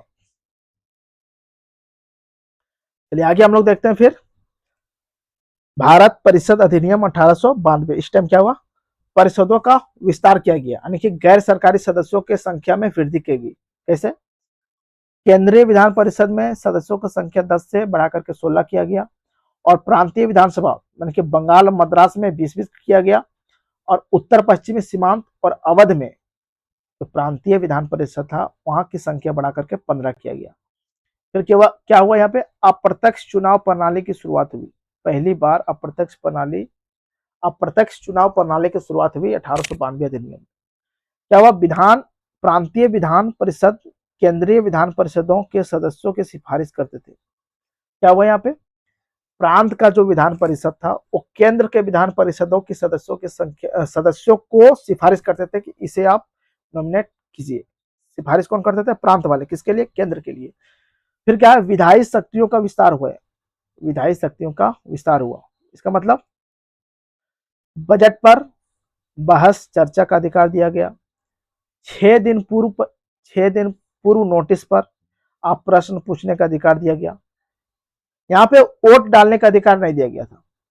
जो था बहस पे वोट डालने का अधिकार नहीं था। कब दिया गया, 1909 के अधिनियम। पूरक प्रश्न नहीं पूछ सकते, ये कब हुआ, 1909 अधिनियम। यहाँ पे सीमित मताधिकार शुरुआत हुआ। सीमित रूप से मताधिकार, चुनाव वोट डालने का अधिकार शुरू हुआ। केवल अमीर लोगों तक ही ये सीमित था। तो क्या देखें हम लोग, परिषदों का विस्तार हुआ, यानी कि गैर सरकारी सदस्यों की संख्या में वृद्धि हुई। केंद्रीय विधान परिषद में 10 से 16 हुआ और प्रांतीय विधान परिषद जैसे कि बंगाल मद्रास में 20 किया गया, उत्तर पश्चिम सीमा प्रांत में अवध में 15 किया गया। अप्रत्यक्ष चुनाव प्रणाली की शुरुआत हुई पहली बार। प्रांतीय विधान परिषद का जो सदस्य था वो केंद्रीय विधान परिषद के सदस्यों की सिफारिश करता था। फिर क्या हुआ, विधायी शक्तियों का विस्तार हुआ, बजट पर बहस करने का अधिकार दिया गया। 6 दिन पूर्व नोटिस पर आप प्रश्न पूछ सकते हैं, बट पूरक प्रश्न नहीं, पूरक प्रश्न पूछने का अधिकार 1909 अधिनियम में दिया गया। और वोट डालने का अधिकार यहाँ पे नहीं था, जो 1909 अधिनियम में दिया गया। और सीमित मताधिकार का शुरुआत हुआ, यानी कि केवल अमीर लोगों तक ही सीमित था। फिर हम लोग देखते हैं भारत परिषद अधिनियम 1909। क्या है, भारत परिषद अधिनियम 1909। इसे मार्ले मिंटो सुधार अधिनियम भी कहते हैं। उस टाइम मार्ले भारत सचिव का सदस्य था और मिंटो वाइसराय था, इसलिए इसे मार्ले मिंटो सुधार अधिनियम भी कहते हैं। यहाँ पे जो काम हुआ, एक सांप्रदायिक निर्वाचन प्रणाली की शुरुआत हुआ, सेपरेट इलेक्टोरेट, सांप्रदायिक निर्वाचन प्रणाली की शुरुआत हुई। इसका मतलब क्या आता है कि मुस्लिमों के लिए पृथक निर्वाचन क्षेत्र की व्यवस्था शुरू की गई। किसके लिए, मुस्लिमों के लिए। इसमें क्या होता है कि जो मतदाता होता है वो भी मुस्लिम होता है और कैंडिडेट जो होता है वो भी मुस्लिम होता है, दोनों मुस्लिम होता है। इसलिए लॉर्ड मिंटो को भारत में सांप्रदायिक निर्वाचन का जनक कहा जाता है, क्योंकि यही स्टार्ट किया था। लॉर्ड मिंटो को भारत में सांप्रदायिक निर्वाचन प्रणाली का जनक कहा जाता है। फिर क्या हुआ, केंद्रीय विधान परिषद में जो सदस्यों की संख्या था वो बढ़ा करके, पहले 16 था, 16 से बढ़ा करके कितना किया गया, 60 किया गया। पीछे हम लोग देखें, यहाँ पे बढ़ाकर कितना किया गया था, 10 था, 10 से बढ़ा करके 16 किया गया। कब, 1892 में। और वही 1909 में कितना हो जाता है, 16 से बढ़ा करके 60 कर दिया जाता है। फिर क्या है, प्रांतीय विधान परिषदों में भी बढ़ाया गया, वहां पर भी बढ़ा। जैसे हम लोग पीछे देखे 1892 में कितना 20 था बंगाल और मद्रास के लिए, और 15 था कहाँ पे, उत्तर पश्चिम सीमा प्रांत और अवध के लिए 15। यहाँ पे कितना कर दिया गया, अब बढ़ा करके 50 कर दिया गया। बंगाल जैसे कि बड़े बड़े जो प्रांत थे, बंगाल, बम्बे, मद्रास, संयुक्त प्रांत, वहां पे 50 कर दिया गया, जो पहले 20 था। और जो छोटे प्रांत थे वहां पे 30 कर दिएगा, जो पहले 15 था। पहली बार वायसराय, ध्यान दीजिएगा, 1861 में 3 को बनारस, 3 लोगों को कहाँ पे दिया था, गैर सरकारी सदस्यों के रूप में मनोनीत किया गया था। कहाँ पे, 1861 में। यहाँ पे क्या हुआ, पहली बार वायसराय और गवर्नरों के कार्यकारी परिषदों में भारतीयों को शामिल किया गया। कहाँ पे, वायसराय और गवर्नर जनरल के कार्यकारी परिषद में, किसमें, कार्यकारी परिषद में भारतीयों को शामिल किया गया। वो पहला व्यक्ति कौन थे, सत्येंद्र नाथ सिन्हा। इन्हें विधि सदस्य के रूप में नियुक्त किया गया था। और हम लोग पीछे भी देख लिए कि पूरक प्रश्न और वोट डालने का अधिकार 1909 अधिनियम में दिया गया था। अब हम लोग देखते हैं भारत शासन अधिनियम 1919। भारत शासन अधिनियम 1919, क्या इसे मॉन्टेग्यू चेम्सफोर्ड सुधार अधिनियम भी कहते हैं। इसे क्या बोलते हैं, मॉन्टेग्यू चेम्सफोर्ड सुधार अधिनियम। उस टाइम मॉन्टेग्यू भारत सचिव था और चेम्सफोर्ड कौन था, भारत का वायसराय था। दूसरा काम क्या होता है, प्रांतों में, ध्यान से सुनिएगा, प्रांतों में द्वैत शासन प्रणाली स्टार्ट हुआ। क्या, द्वैत प्रणाली स्टार्ट हुआ, यानी कि डायरकी। 1919 अधिनियम में प्रांतों में द्वैत प्रणाली की शुरुआत होती है। यही 1935 अधिनियम में समाप्त करके केंद्र में द्वैत प्रणाली की शुरुआत होती है। ध्यान से सुनिएगा, 1919 अधिनियम में प्रांतों में डायरकी की शुरुआत होती है और यही चीज 1935 अधिनियम में प्रांतों में डायरकी को समाप्त करके केंद्र में स्टार्ट किया जाता है। ठीक, क्या है, एक था आरक्षित विषय रखा गया और एक था हस्तांतरित विषय, एक था रिजर्व सब्जेक्ट, एक था ट्रांसफर सब्जेक्ट। तो आरक्षित विषय में कौन कौन सा विषय था, राजस्व मामला, राजस्व मामला हो, न्याय हो, वित्त हो, पुलिस हो, जेल। राजस्व, न्याय, वित्त, पुलिस, जेल, ये आरक्षित विषय था। और हस्तांतरित विषय में स्थानीय स्वशासन, स्थानीय स्वशासन, शिक्षा, स्वास्थ्य, कृषि, 2-4 पॉइंट याद रखना है। स्वास्थ्य, राजस्व, न्याय, वित्त, पुलिस, जेल रिजर्व रखा और ट्रांसफर कर दिया स्थानीय शासन, शिक्षा, स्वास्थ्य, कृषि। आरक्षित विषय पर जो शासन कौन करता था, तो गवर्नर अपनी कार्यकारी परिषद की सलाह से करता था। कौन करता था? गवर्नर करता था अपनी कार्यकारी परिषद की सलाह से। यहां भी गवर्नर करता था अपनी कार्यकारी मंत्रियों की सहायता से ही करता था, बट उन मंत्रियों की सहायता से करता था जो विधान परिषद के प्रति जवाबदेह नहीं होते थे। ध्यान से, गवर्नर अपनी कार्यकारी परिषद की सलाह से आरक्षित विषय का शासन करता था। यहाँ पर भी गवर्नर अपनी कार्यकारी परिषद यानी मंत्रियों की सहायता से हस्तांतरित विषय पर शासन करता था। तो उन मंत्रियों की सहायता से जो विधान परिषद के प्रति उत्तरदायी थे। चलिए आगे हम लोग देखते हैं प्रांतों में द्वैध शासन DRK केंद्र में स्टार्ट होता है 1919 अधिनियम के तहत। यहाँ पे बहुत कंफ्यूजन होता है, कभी केंद्र में, कभी 1935 में स्टार्ट होता है, कहाँ पे खत्म होता है, इसलिए ध्यान से सुनिएगा। क्या केंद्र में द्विसदनीय व्यवस्था, बाइकैमरलिज्म, केंद्र में ये क्या है, प्रांतों में द्वैध शासन प्रणाली अलग चीज है, और क्या द्विसदन यानी कि जो अभी लोकसभा और राज्यसभा है, लोकसभा राज्यसभा संसद का पार्ट, और विधानमंडल में हम लोग देखें तो विधानसभा और विधान परिषद, तो वही चीज है यहाँ पे। यानी कि द्विसदनीय विधायिका की शुरुआत होती है, द्विसदनीय विधायिका की शुरुआत। पहला क्या है? राज्य परिषद। पहला क्या है? राज्य परिषद। दूसरा क्या है? केंद्रीय विधानसभा, काउंसिल ऑफ स्टेट, और दूसरा है सेंट्रल लेजिस्लेटिव। तो राज्य परिषद में क्या है? इसे उच्च सदन कहते हैं। अभी का उच्च सदन क्या है? राज्यसभा। और निम्न सदन क्या है? वर्तमान का लोकसभा। और क्या है? राज्य परिषद को क्या कहते हैं? उच्च सदन। और निचला सदन किसे कहते हैं? Lower house. केंद्रीय विधानसभा को क्या कहते हैं? निचला सदन। इसमें टोटल 60 सदस्य होता था। कितना सदस्य? उच्च सदन में यानी कि राज्य परिषद में टोटल 60 सदस्य होता था। इसमें से 34 को निर्वाचित किया जाता था और 26 को मनोनयन किया जाता था, मनोनीत किया जाता था वायसराय के द्वारा। अभी कितना होता है? 12 सदस्यों का मनोनयन होता है, किसके द्वारा? राष्ट्रपति के द्वारा। वही चीज है, सेम चीज।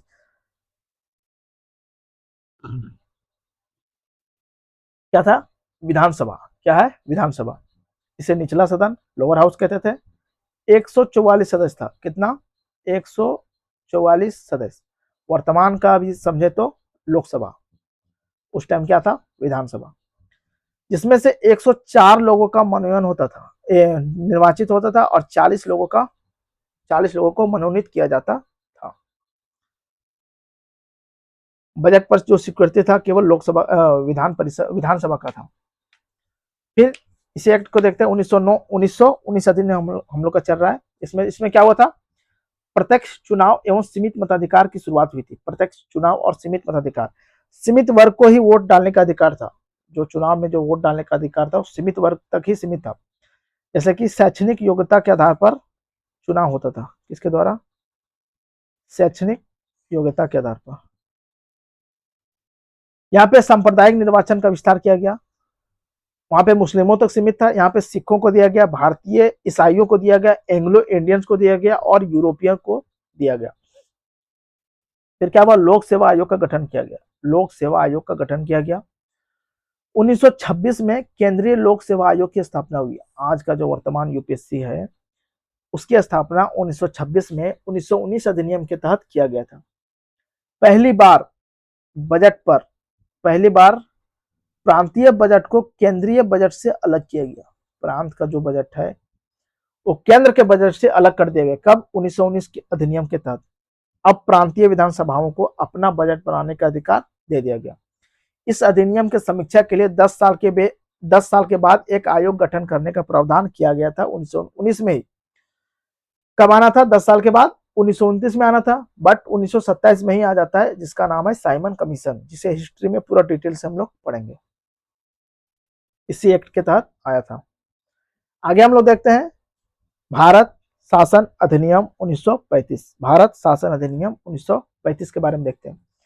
इस टाइम टोटल 321 धाराएं थी और 10 अनुसूचियां। कितना? 10 अनुसूचियां थी। और हमारे जो संविधान में मैक्सिमम भाग भारत शासन अधिनियम 1935 से लिया गया। 60 से 70% भाग जो है भारत शासन अधिनियम 1935 से ही लिया गया है। यह अधिनियम साइमन कमीशन की रिपोर्ट और 3 गोलमेज सम्मेलन और 1933 के श्वेत पत्र का परिणाम था। किसके आधार पर यह अधिनियम लाया गया था? साइमन कमीशन का रिपोर्ट के आधार पर।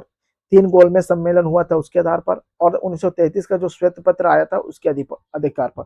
ये सब साइमन कमीशन, 3 गोलमेज सम्मेलन और 1933 का श्वेत पत्र, पूरा डिटेल से हम लोग मॉडर्न हिस्ट्री में इसे डिस्कस करेंगे।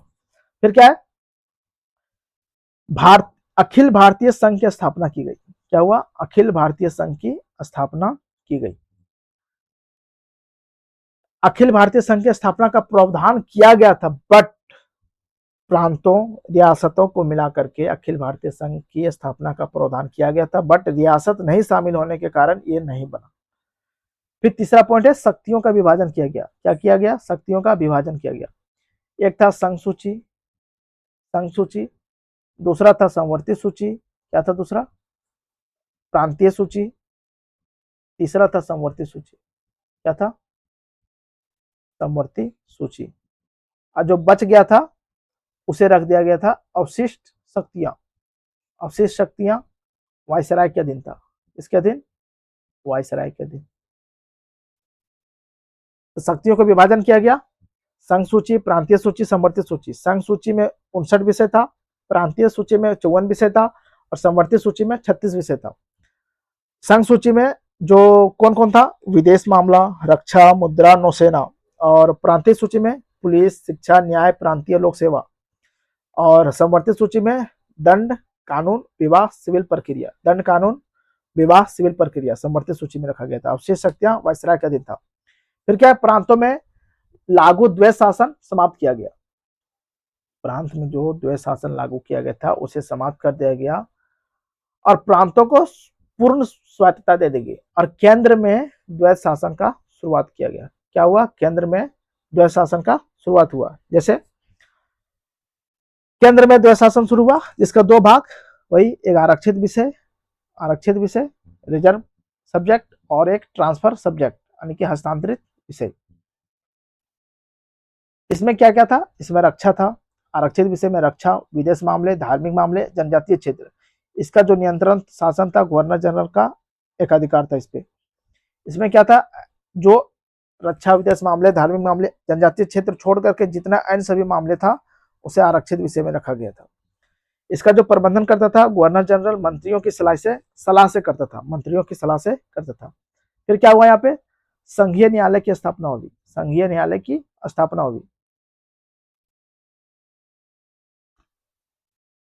1935 अधिनियम के तहत दिल्ली में संघीय न्यायालय की स्थापना होती है, जो 1 अक्टूबर 1937 से काम करना स्टार्ट हो जाता है। उस टाइम एक सीजीआई था और 6 अन्य न्यायाधीश था।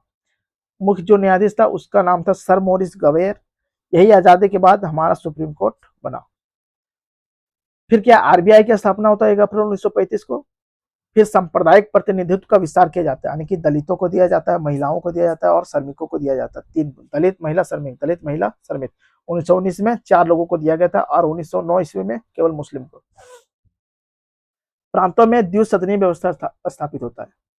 अब यहाँ पे प्रांतों में द्विसदनीय व्यवस्था स्थापित होती है। 11 प्रांत में से 6 प्रांतों में द्विसदनीय व्यवस्था मतलब कि विधानसभा और विधान परिषद। क्या? विधानसभा और विधान परिषद। 11 में से 6 प्रांतों में द्विसदनीय व्यवस्था 1935 अधिनियम के तहत स्थापित हुआ। कहाँ पे? बंगाल, मद्रास, बॉम्बे, बिहार, संयुक्त प्रांत, असम। बंगाल, मद्रास, बॉम्बे, बिहार, संयुक्त प्रांत और असम। मताधिकार का विस्तार किया गया, यानी कि 10% तक मताधिकार का विस्तार किया गया।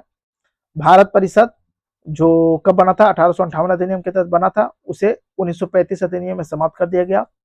फिर वर्मा को भारत से अलग कर दिया गया और यहाँ पे संयुक्त लोक सेवा आयोग की स्थापना की गई। आगे हम लोग देखते हैं भारत स्वतंत्रता अधिनियम 1947। भारत स्वतंत्रता अधिनियम 1947। यह अधिनियम माउंटबेटन की 3 जून 1947 की योजना पर आधारित थी। यह अधिनियम माउंटबेटन की 3 जून 1917 पर आधारित थी। ब्रिटिश पीएम क्लेमेंट एटली ब्रिटिश संसद में पेश किए।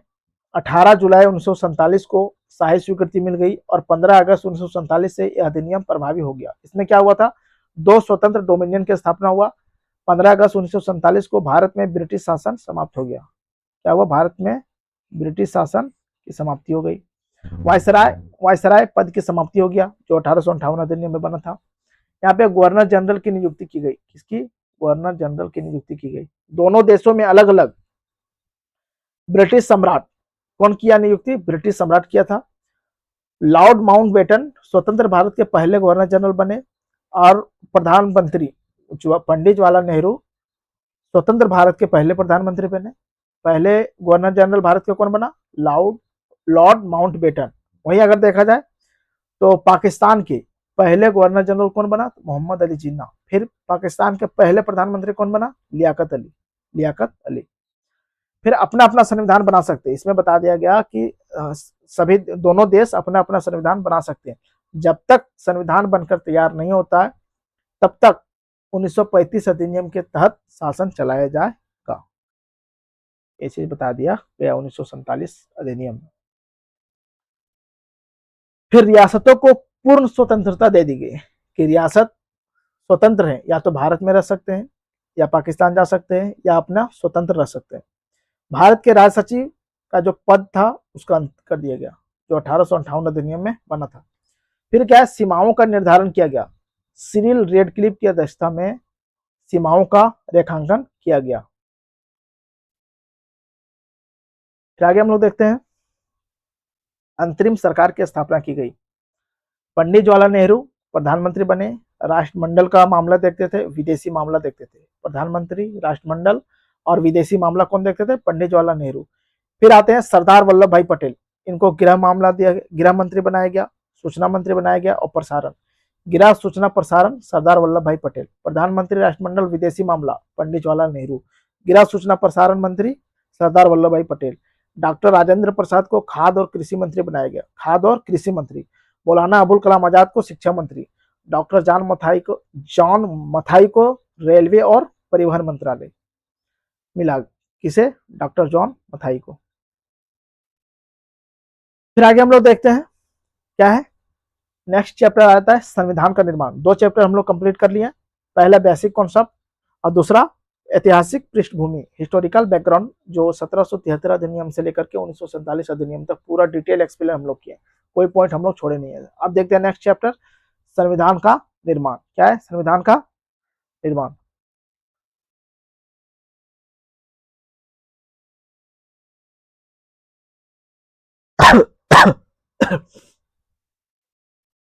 इसमें हम लोग कौन कौन सा टॉपिक कवर करेंगे? संविधान सभा की मांग पहला, संविधान सभा का गठन कब हुआ, संविधान सभा की कार्य प्रणाली क्या है, संविधान सभा में कितने समितियां थी, 22 समितियां थी, जिसमें से 8 बड़ी समितियां थी। संविधान सभा के आइन कार्य हम लोग देखेंगे, और इससे रिलेटेड हम लोग मुख्य तथ्य को देखेंगे। संविधान सभा की आलोचना करते हैं लोग, उसे हम लोग देखेंगे। भारतीय संविधान के स्रोत देखेंगे, और भारतीय संविधान के भाग देखेंगे, और अनुसूचियां देखेंगे। तब जाकर के मेरा टॉपिक इतना कंप्लीट होने के बाद संविधान का निर्माण चैप्टर कंप्लीट होगा। तो आइए, हम लोग कुछ छोड़े नहीं है, पूरा रिवीजन कर रहे हैं, अच्छे से रिवीजन करते चलते हैं। संविधान सभा की मांग सबसे पहले 1934 में एम.एन. रॉय ने रखे थे। कौन? एम.एन. रॉय ने। फिर 1935 में इंडियन नेशनल कांग्रेस ने। फिर 1938 में पंडित जवाहरलाल नेहरू ने। फिर 1940 में ब्रिटिश सरकार नेहरू प्रस्ताव को एक्सेप्ट किए थे। ब्रिटिश सरकार नेहरू रिपोर्ट को एक्सेप्ट किए थे। कब? 1940 में। फिर 22 मार्च 1942 को क्रिप्स मिशन आता है। क्रिप्स मिशन, जिसे इंडियन नेशनल कांग्रेस और मुस्लिम लीग मानने से इनकार कर दिया। क्रिप्स मिशन को इंडियन नेशनल कांग्रेस और मुस्लिम लीग नहीं माना। फिर 4 जून 1945 को वेवेल योजना आता है, जो इंडियन नेशनल कांग्रेस और मुस्लिम लीग इसे भी अस्वीकार कर दिया। फिर क्या होता है, 25 जून 1945 को शिमला सम्मेलन होता है, जहां पे मुस्लिम लीग केंद्रीय विधानसभा में पूरा मुस्लिम सदस्य की मांग कर रहा था, जिसे इंडियन नेशनल कांग्रेस ने एक्सेप्ट नहीं किया। फिर क्या आता है, कैबिनेट मिशन 1946 के आधार पर संविधान सभा का मांग को एक्सेप्ट किया जाता है, और इसी के आधार पर संविधान सभा का गठन होता है। तो ब्रिटिश पीएम सर क्लीमेंट एटली, जो लेबर पार्टी के थे उस टाइम, क्या थे? लेबर पार्टी के थे। वो 22 जून 1946 को मिशन भेजे। कब? 22 जनवरी 1946 को मिशन भेजे। उस टाइम 3 सदस्य था। पैथिक लॉरेंस अध्यक्ष थे, सर स्टीफेन क्रिप्स था, और AB अलेक्जेंडर, टोटल 3 सदस्य, पैथिक लॉरेंस अध्यक्ष, सर स्टेफोर्ड क्रिप्स और AB अलेक्जेंडर। इसमें क्या प्रावधान किया गया था? तो अखिल भारतीय संघ की स्थापना की जाएगी। अखिल भारतीय संघ की स्थापना की जाएगी ब्रिटिश भारत और देशी रियासत को मिलाकर के। संविधान सभा की स्थापना अप्रत्यक्ष निर्वाचन प्रणाली के तहत होगी। तीसरा बात, जिसमें 389 389 सदस्य होंगे, जिसमें से 292 ब्रिटिश भारत से होंगे, 93 देशी रियासत से होगी और 4 जो सदस्य होगा ब्रिटिश कमिश्नरी क्षेत्र से होगा। और 10 लाख जनसंख्या पर संविधान सभा में एक प्रतिनिधि होगा। कहां पे बताया गया था? कैबिनेट मिशन 1946 में। चलिए आगे हम लोग देखते हैं। फिर क्या है? संविधान सभा का गठन नवंबर 1946 में कैबिनेट मिशन के तहत संविधान सभा का गठन किया गया था, जिसमें संविधान सभा में उस टाइम कुल सदस्य थे 389 सदस्य थे। तो निर्वाचित सदस्य कितना थे? 389 सदस्य को 2 भागों में बांटा जाता है, इसमें से एक था ब्रिटिश भारत और दूसरा था देशी रियासत। ब्रिटिश भारत से निर्वाचित सदस्य आते थे और देशी रियासत से टोटल 93 सदस्य थे। कितना? 93 सदस्य थे जो मनोनीत सदस्य थे। तो ब्रिटिश भारत में से 11 प्रांतों से 292 सदस्य आते थे। कितना? 292। और 4 आयुक्तों से यानी कि कमिश्नरी क्षेत्र से आते थे और जो बचा 93 सदस्य वो देशी रियासत से आते थे। सीटों का जो बंटवारा हुआ था वो जनसंख्या के आधार पर हुआ था। किसके आधार पर? जनसंख्या के आधार पर। और 10 लाख जनसंख्या पर एक सीट था। 10 लाख जनसंख्या पर एक सीट था। और कहा जाता था ये सब चुन करके संविधान सभा में जाएगी। तो कितना था? 389 सदस्य। अगर देखा जाए तो 296 ब्रिटिश भारत से था। कितना? 296 ब्रिटिश भारत से था। 296 में से 11 प्रांतों में से 292 था और 4 आयुक्तों से था, कमिश्नरी क्षेत्र से। और 93 था कितना? मनोनीत सदस्य देशी रियासत से। आगे हम लोग देखते हैं। फिर 296 सीटों पर चुनाव हुआ। कितना? 296 सीटों पर। और देशी रियासतों का जो 93 सीट था वो रिक्त था। कितना? 93 सीट रिक्त था। चुनाव कैसे हुआ? एकल संक्रमणीय मत पद्धति के अनुसार समानुपातिक प्रतिनिधित्व के द्वारा चुनाव हुआ, यानी कि first past the post system, यानी कि अधिक मत पाने वाला विजेता। चुनाव का ये तरीका था। परिणाम क्या हुआ? 208 सीट कांग्रेस लाई, 73 सीट मुस्लिम लीग, 15 सीट स्वतंत्र सदस्य और 93 सीट जो था देशी रियासतों का वो रिक्त रहा। अंत में क्या हुआ? संविधान सभा जो था आंशिक रूप से चुनी हुई थी और आंशिक रूप से नामांकित थी। इसमें किसका? सबका प्रतिनिधित्व था, जैसे कि हिंदू, मुस्लिम, सिख, पारसी, Anglo Indian, SC ST। SC के 26 सीट था और ST का 33 सीट था। महिला 15 थी। कितना? 15 महिला थी। इसमें गांधी जी भाग नहीं लिए थे चुनाव में। आगे हम लोग देखते हैं संविधान सभा की कार्यप्रणाली। टोटल 3 बैठकें हुई थी, सारा दिल्ली में हुआ था। पहला 9 दिसंबर 1946 को, दूसरा 11 दिसंबर 1946 को, तीसरा 13 दिसंबर 1946 को। पहले जो बैठक हुआ था 9 दिसंबर 1946 को, अस्थायी अध्यक्ष डॉक्टर सच्चिदानंद सिन्हा को बनाया गया था, फ्रांस के परंपरा के आधार पर, यानी कि सबसे बुजुर्ग व्यक्ति को।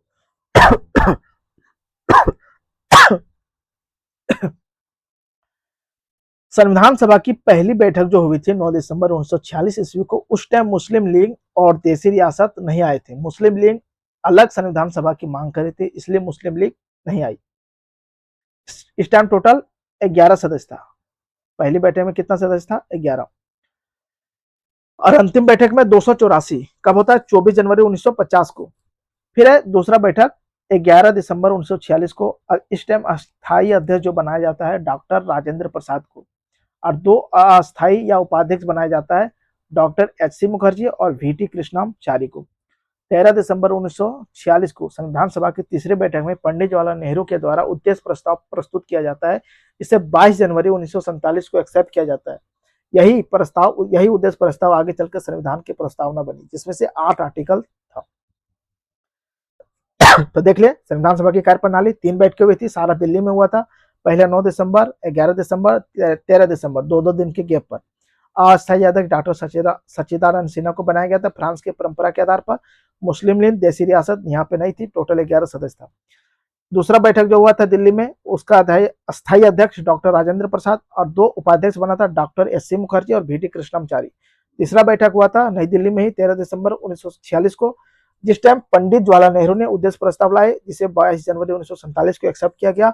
यही उद्देश्य प्रस्ताव आगे चलकर संविधान की प्रस्तावना बनी, जिसमें से 8 आर्टिकल टोटल था। चलिए हम लोग आगे देखते हैं। फिर संविधान सभा की समितियां देखते हैं। बहुत इजी वे में हमें इसे क्लास में ही याद करते हैं। टोटल 22 समितियां थी, इसमें से 8 बड़ी समितियां थी। 3 सदस्य को याद रखना है, पंडित जवाहरलाल नेहरू, सरदार पटेल, राजेंद्र प्रसाद। पहले याद कीजिए, पंडित जवाहरलाल नेहरू, सरदार पटेल, राजेंद्र प्रसाद। पंडित जवाहरलाल नेहरू, सरदार पटेल, राजेंद्र प्रसाद। याद कीजिए।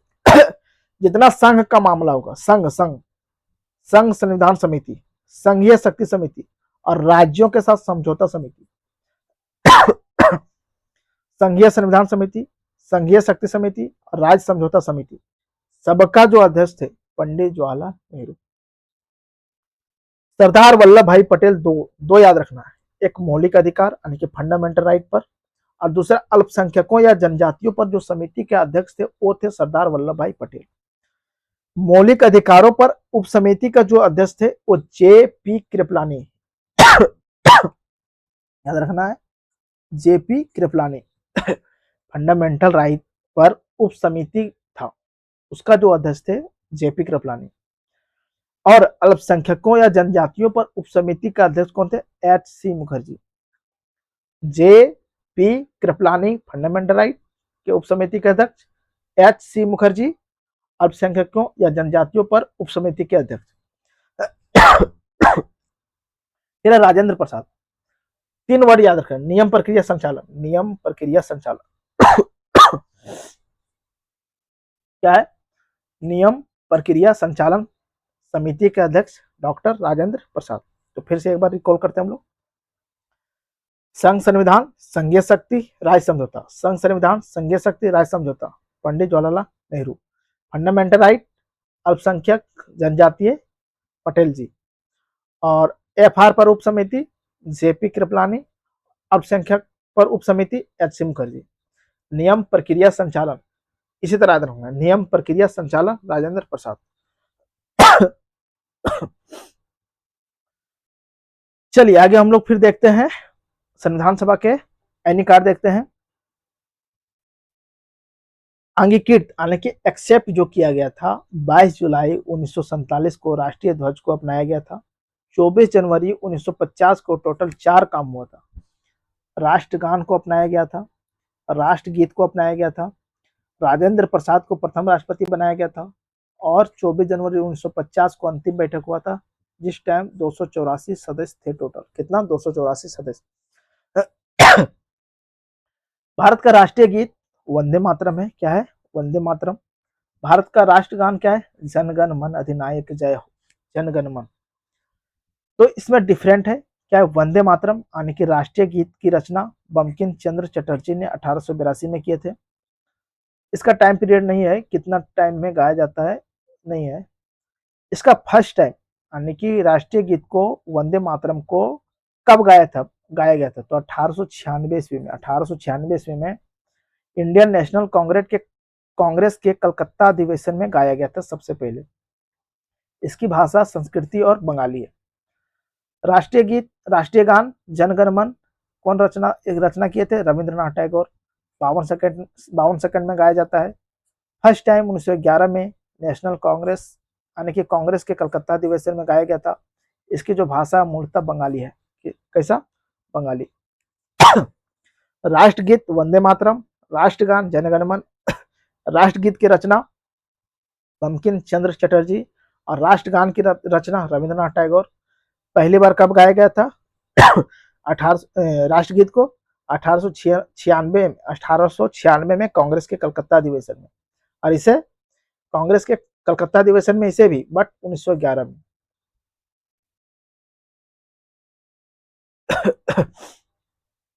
चलिए आगे हम लोग देखते हैं तथ्य।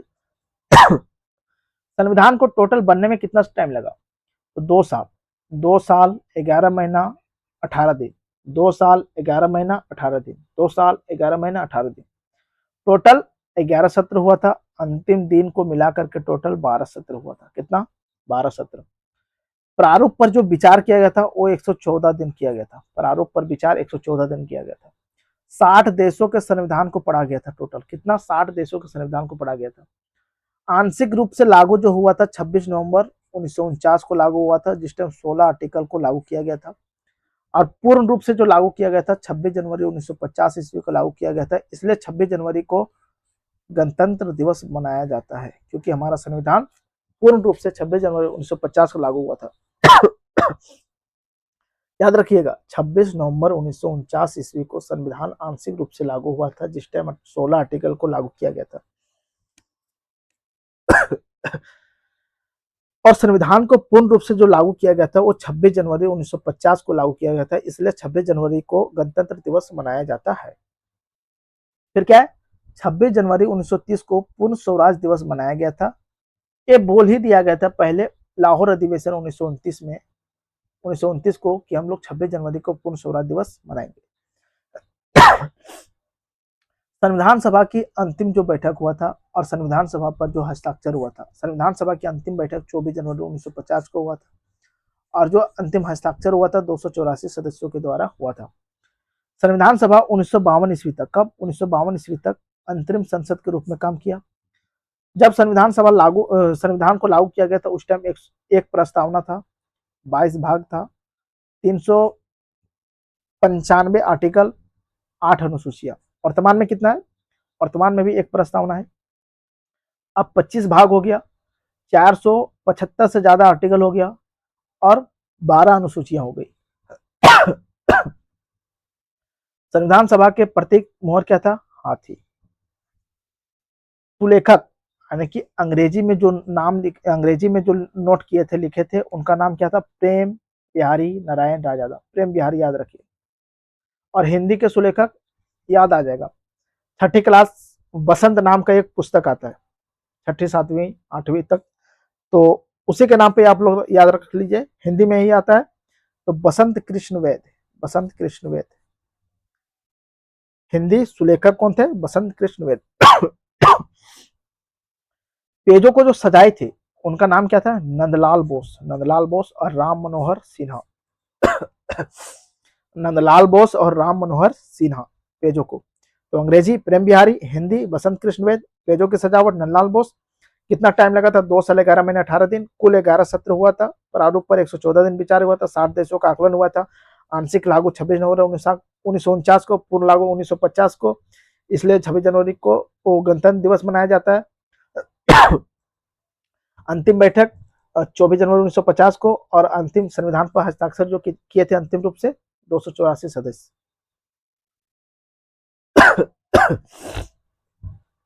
चलिए आगे हम लोग देखते हैं। 26 जनवरी 1950 को भारत एक संप्रभु लोकतांत्रिक गणराज्य बन गया। टोटल 64 लाख का खर्चा हुआ था और इसे 3 बार पढ़ा गया था। पूरा संविधान बनने के बाद इसे 3 बार वाचन किया गया था। आगे हम लोग देखते हैं संविधान सभा की आलोचना। लोग इसे प्रतिनिधि निकाय कहते हैं कि संविधान सभा जो था वो प्रतिनिधि निकाय नहीं थी, यानी कि सबका प्रतिनिधित्व नहीं था, जो गलत है। फिर बोलता है कि संप्रभुता की कमी थी। कहते हैं कि संप्रभु नहीं था, इसमें ब्रिटिश का प्रभुत्व था। जो ये भी गलत है, क्योंकि भारत को 1947 में ही आजाद कर दिया गया था और 1947 अधिनियम में स्पष्ट रूप से लिख दिया गया था कि भारत संप्रभु देश है और अपना अपना संविधान स्वतंत्र रूप से बना सकता है। कब? 1947 एक्ट में लिखा गया था।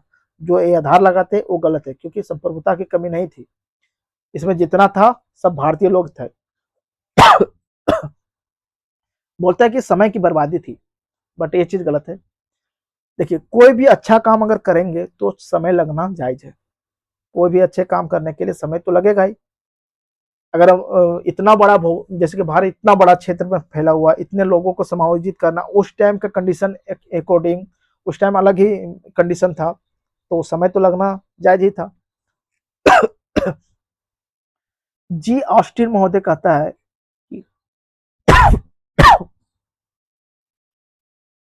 जी ऑस्टिन महोदय कहता है कि जो संविधान सभा था वो कांग्रेस का प्रभुत्व था। क्या था? कांग्रेस का, जो गलत है। इसमें मुस्लिम लीग भी था, इसमें हिंदू भी था, मुस्लिम था, सिख था, ईसाई था, हम लोग पीछे देख ही लिए। तो ये आधार गलत है। फिर है ग्रेनविले ऑस्टिन, ग्रेनविले ऑस्टिन बोलता है, यही है ग्रेनविले ऑस्टिन, और ये है ग्रेनविले ऑस्टिन कि वकीलों और राजनेताओं का प्रभाव था। फिर विंस्टन चर्चिल बोलता है कि केवल हिंदुओं का प्रभाव था, जो गलत है, क्योंकि यहाँ पे मुस्लिम भी थे, यहाँ पे सिख भी थे, ईसाई भी थे, सभी वर्गों का यहाँ पर प्रभुत्व था।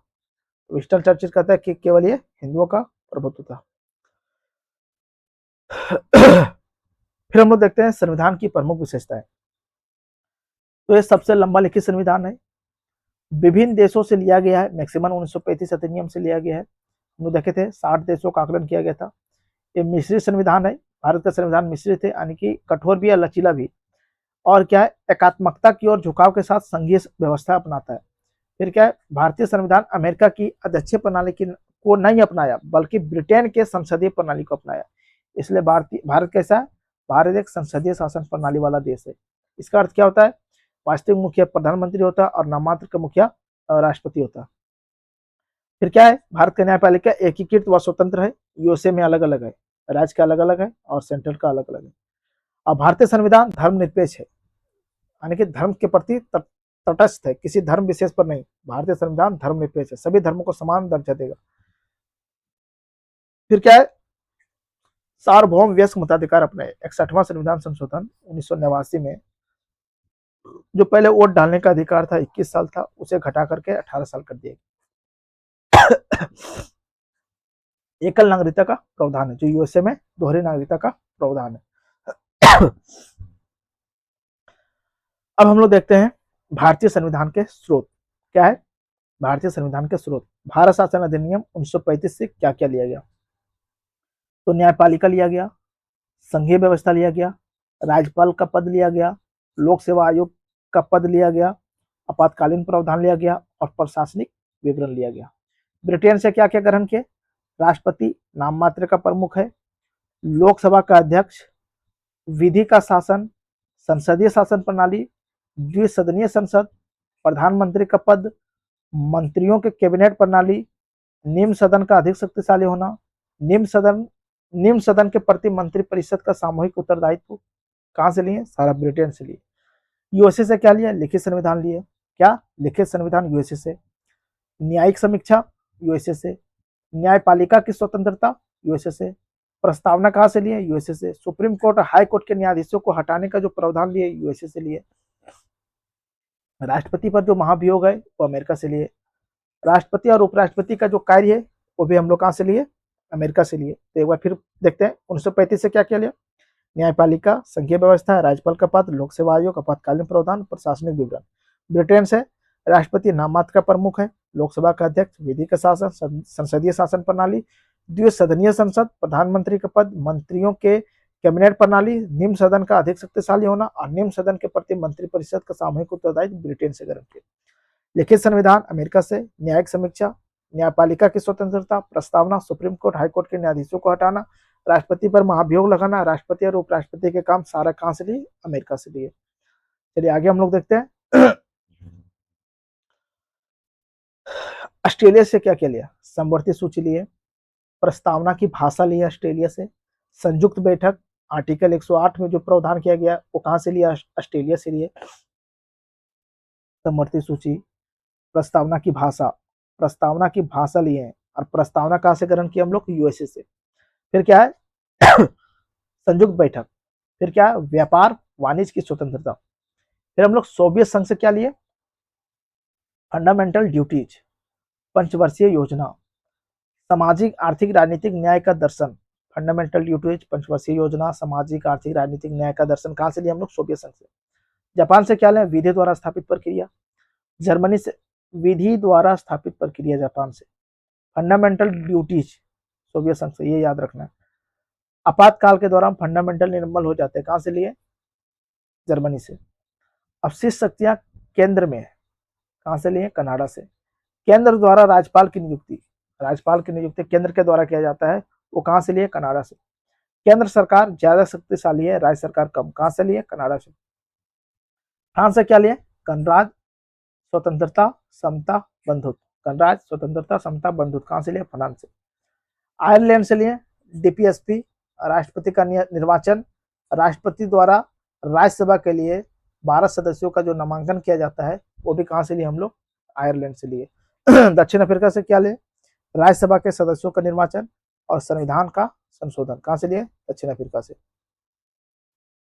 आगे हम लोग देखते हैं। अब हम लोग पढ़ते हैं संविधान के भाग। एक साइड भाग देखेंगे, दूसरे साथ अनुच्छेद देखेंगे। सबसे पहले संघ एवं उसका राज्य क्षेत्र, हम लोग भाग पहले याद करते हैं। पहला में संघ एवं उसका राज्य क्षेत्र, दूसरा में नागरिकता, तीसरा में फंडामेंटल राइट, तीसरा में डीपीएसपी, चौथा में फंडामेंटल ड्यूटीज, पांचवा में संघ सरकार, पांचवा में संघ सरकार, फिर क्या आएंगे,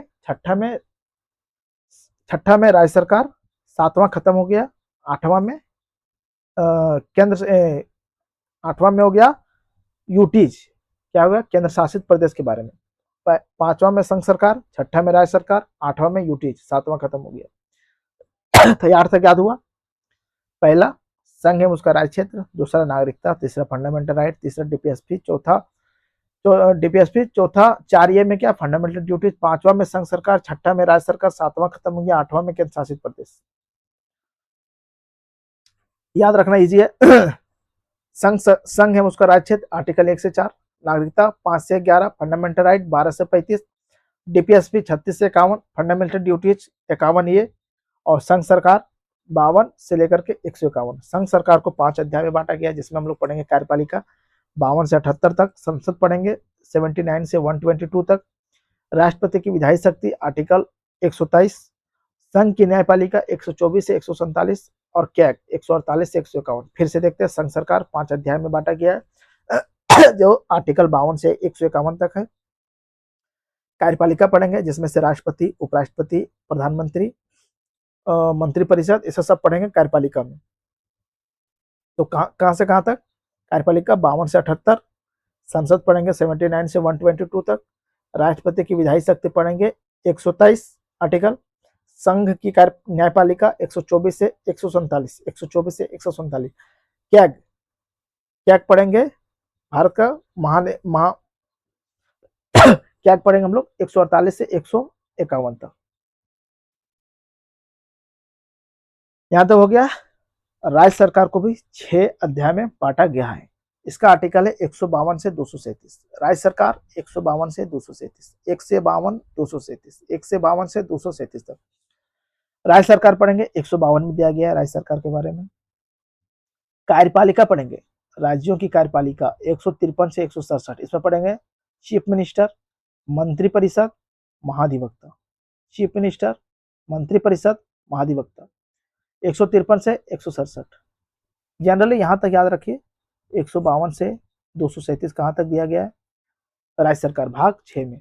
फिर हम लोग पढ़ेंगे राज्यों का विधानमंडल 168 से 212 तक, राज्य की विधायी शक्ति 213 में, और राष्ट्रपति की विधायी शक्ति 123 में।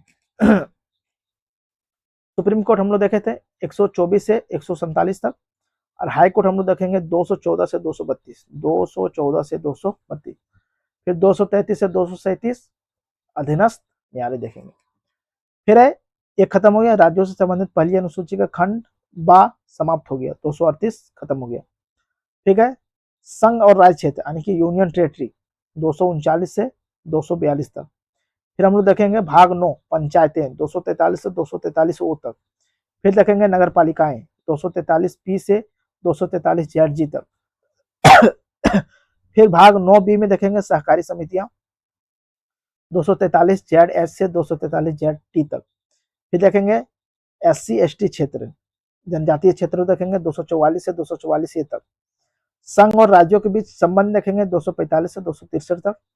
एक है विधायी संबंध, एक है प्रशासनिक संबंध, ये सब हम लोग देखेंगे। फिर भाग हम लोग आते हैं 12 वित्त संपत्ति संविदा एवं वाद 264 से 300 ए तक। 264 से 300 ए तक देखेंगे वित्त संपत्ति संविदा एवं वाद। वित्त देखेंगे ऋण लेना, संपत्ति का अधिकार, संपत्ति का जो अधिकार है 300 ए में रखते हैं, ये आर्टिकल याद रखना है।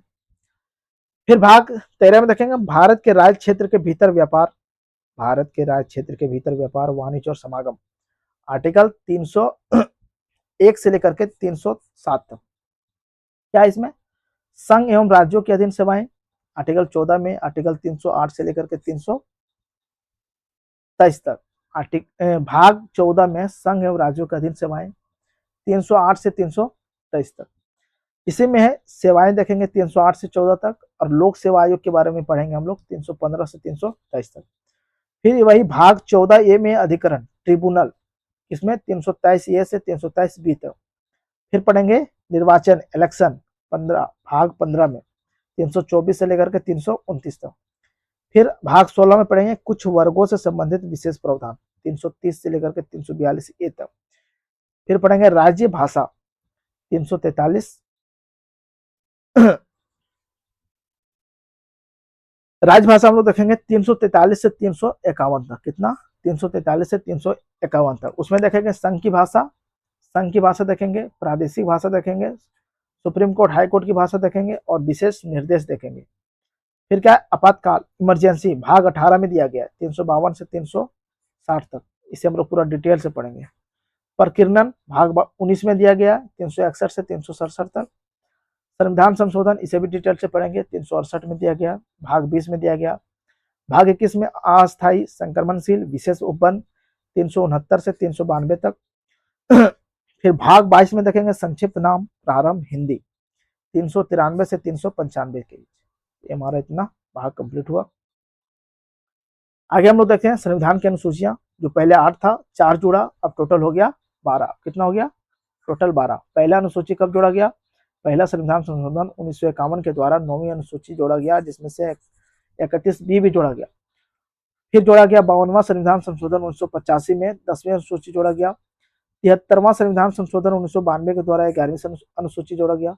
74वां संविधान संशोधन 1992 के द्वारा 12वीं अनुसूची को जोड़ा गया। आगे देखते हैं पहली अनुसूची। क्या है अनुसूची, पहली अनुसूची में क्या है, राज्य और उसके राज्य एवं यूटी के नाम क्षेत्र और उसका विस्तार, राज्य एवं यूटी के नाम क्षेत्र और उसका विस्तार। दूसरा में क्या है, विभिन्न पदों पर आसीन लोगों के वेतन भत्ते विशेषाधिकार। क्या है, वेतन भत्ते विशेषाधिकार, जैसे कि राष्ट्रपति, उपराष्ट्रपति, राज्यपाल, पीठासीन अधिकारी, लोकसभा के अध्यक्ष उपाध्यक्ष और राज्यसभा के सभापति उपसभापति, सुप्रीम कोर्ट हाई कोर्ट के न्यायाधीश का वेतन भत्ते अनुसूची किसमें, अनुसूची 2 में दिया गया। फिर कैग। फिर अनुसूची 3 में क्या है, शपथ प्रतिज्ञा। क्या है, शपथ और प्रतिज्ञा कौन कौन लेंगे, MP member of parliament, member of legislative assembly यानी कि सांसद और विधायक। फिर मंत्री लेंगे, न्यायाधीश लेंगे, सुप्रीम कोर्ट हाई कोर्ट के न्यायाधीश शपथ लेंगे तीसरी अनुसूची के अकॉर्डिंग। कैग लेगा तीसरी अनुसूची के अकॉर्डिंग। बट राष्ट्रपति तीसरी अनुसूची के अधीन शपथ नहीं लेता है। किसके अधीन लेता है, तो आर्टिकल 60 के अधीन, और उपराष्ट्रपति आर्टिकल 69 के अधीन, और राज्यपाल आर्टिकल 159 के अधीन 159 के तहत शपथ लेता है। 3 याद रखना, राष्ट्रपति, उपराष्ट्रपति, राज्यपाल। 60, 59, 159, 60, 69, 159। चौथी अनुसूची में क्या है, राज्यसभा में विभिन्न राज्यों और केंद्र शासित प्रदेशों के सीटों का बंटवारा दिया गया है। किसमें, चौथी अनुसूची में। राज्यसभा में, ना कि लोकसभा में, विभिन्न राज्यों और यूनियन टेरिटरी के सीटों का बंटवारा चौथी अनुसूची में। फिर SC ST के प्रावधान, प्रशासन और नियंत्रण संबंधी प्रावधान किसमें किया गया है, 5वीं अनुसूची में। टोटल 10 राज्य है। सबसे पहले हम लोग आते हैं हिमाचल प्रदेश, उसके बाद राजस्थान दूसरा, नीचे आते हैं गुजरात के नीचे महाराष्ट्र, फिर आते इधर तेलंगाना के जस्ट बगल में आंध्र प्रदेश के ऊपर उड़ीसा के जस्ट बगल में छत्तीसगढ़ के जस्ट बगल में, छत्तीसगढ़ के पश्चिम में MP, छत्तीसगढ़ के पूरब में झारखंड। ठीक, तो हो गया टोटल 10 राज्य। फिर छठी अनुसूची में क्या है, 4 राज्य, असम के नीचे मेघालय के सबसे नीचे आते त्रिपुरा के जस्ट बगल में मिजोरम। इसमें क्या है, शक्तियों का बंटवारा। 7वीं अनुसूची में क्या बताया, शक्तियों का बंटवारा 3 सूचियों में बांटा गया, संघ सूची, राज्य सूची, समवर्ती सूची। पहले जो था 97 विषय था, 66 विषय था और 47 विषय था। अब कितना हो गया, 100 विषय हो गया, 61 विषय हो गया और 52 विषय हो गया। 42वां संविधान संशोधन 1976 के द्वारा 5 विषय राज्य सूची से लेकर राज्य सूची से निकाल करके समवर्ती सूची में ट्रांसफर कर दिया गया। कौन कौन सा विषय था? शिक्षा था, वन था, भार माप था, वन जीवन पक्षियों का संरक्षण था, न्याय प्रशासन। शिक्षा, वन, भार माप, शिक्षा, वन, भार माप, वन जीवन पक्षियों का संरक्षण और न्याय प्रशासन किसमें कर दिया गया? एक कर दिया गया आपका समवर्ती सूची में। कौन सा संविधान संशोधन? 42वां संविधान संशोधन 1976 के तहत। अभी कितना संघ में? 161-52, याद रखना 161-52। यही जो 66 था इसे निकाल के कर दिया गया, तो अब हो गया, इसे निकल के इसमें चल गया। 47 था, 5 ऐड हो गया, 5 ऐड हो गया और यहाँ 5 माइनस हो गया। 8वीं अनुसूची में 22 भाषाओं के बारे में दिया गया। मूलतः 14 भाषा था, 8 भाषा को जोड़ा गया तो जाकर के 22 भाषा हो गया। तो 8वीं अनुसूची में भाषा से रिलेटेड है, 7वीं अनुसूची में शक्तियों का बंटवारा, 6ठी अनुसूची में 4 राज्य और 5वीं अनुसूची में 10 राज्य और 4थी अनुसूची में सीटों का बंटवारा, 3री अनुसूची में शपथ प्रतिज्ञा, 2री अनुसूची में वेतन भत्ते, पहली सूची में राज्य यूनियन टेरिटरी के नाम क्षेत्र दिया गया। 9वीं अनुसूची में क्या है? भूमि सुधार से रिलेटेड है। पहला संविधान संशोधन 1951 के द्वारा इसे जोड़ा गया।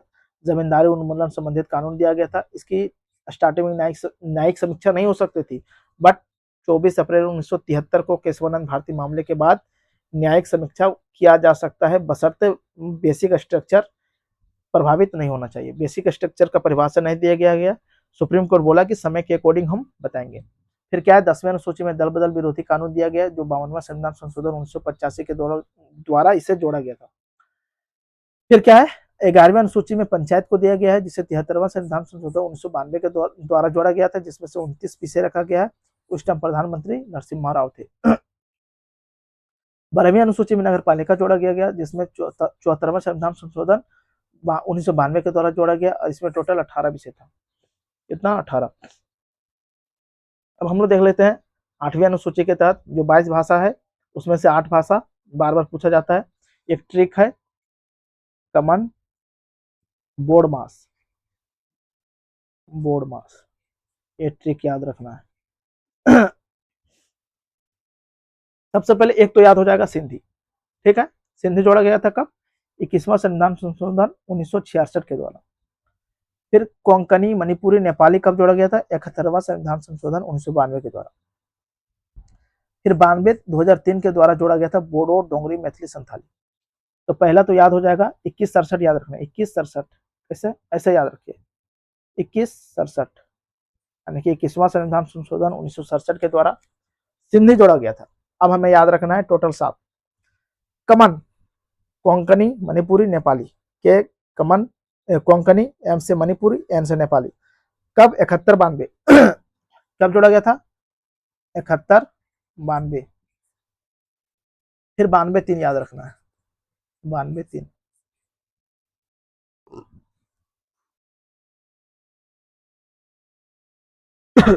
बोर्ड मास, बोडो, डोंगरी, मैथिली, संथाली, बोडो, डोंगरी, मैथिली, संथाली, बोडो, डोंगरी, मैथिली, संथाली।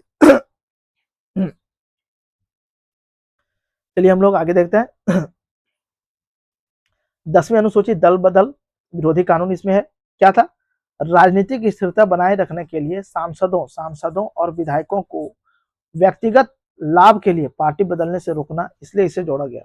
लोग एक पार्टी से दूसरे पार्टी, दूसरे पार्टी से तीसरे, इस तरह आते जाते रहते थे, जिसके कारण राजनीतिक स्थिरता अस्थिर हो गया था। इसीलिए 10वीं अनुसूची को 52वां संविधान संशोधन 1985 के द्वारा इसे ऐड किया गया। अयोग्यता का क्या आधार है? कौन व्यक्ति अयोग्य हो जाएगा? और अयोग्यता का जो निर्धारण करेगा वो करेंगे अध्यक्ष या सभापति महोदय। अयोग्यता का क्या आधार है? जो व्यक्ति स्वेच्छा से अपनी पार्टी त्याग देगा वो दल बदल विरोधी कानून के तहत अयोग्य हो जाएगा। जो व्यक्ति पार्टी के निर्देश के उल्लंघन करेगा, यानी कि व्हिप का उल्लंघन करेगा, पार्टी के आदेश के खिलाफ वोट करेगा, उसे अयोग्य घोषित कर दिया जाएगा। जो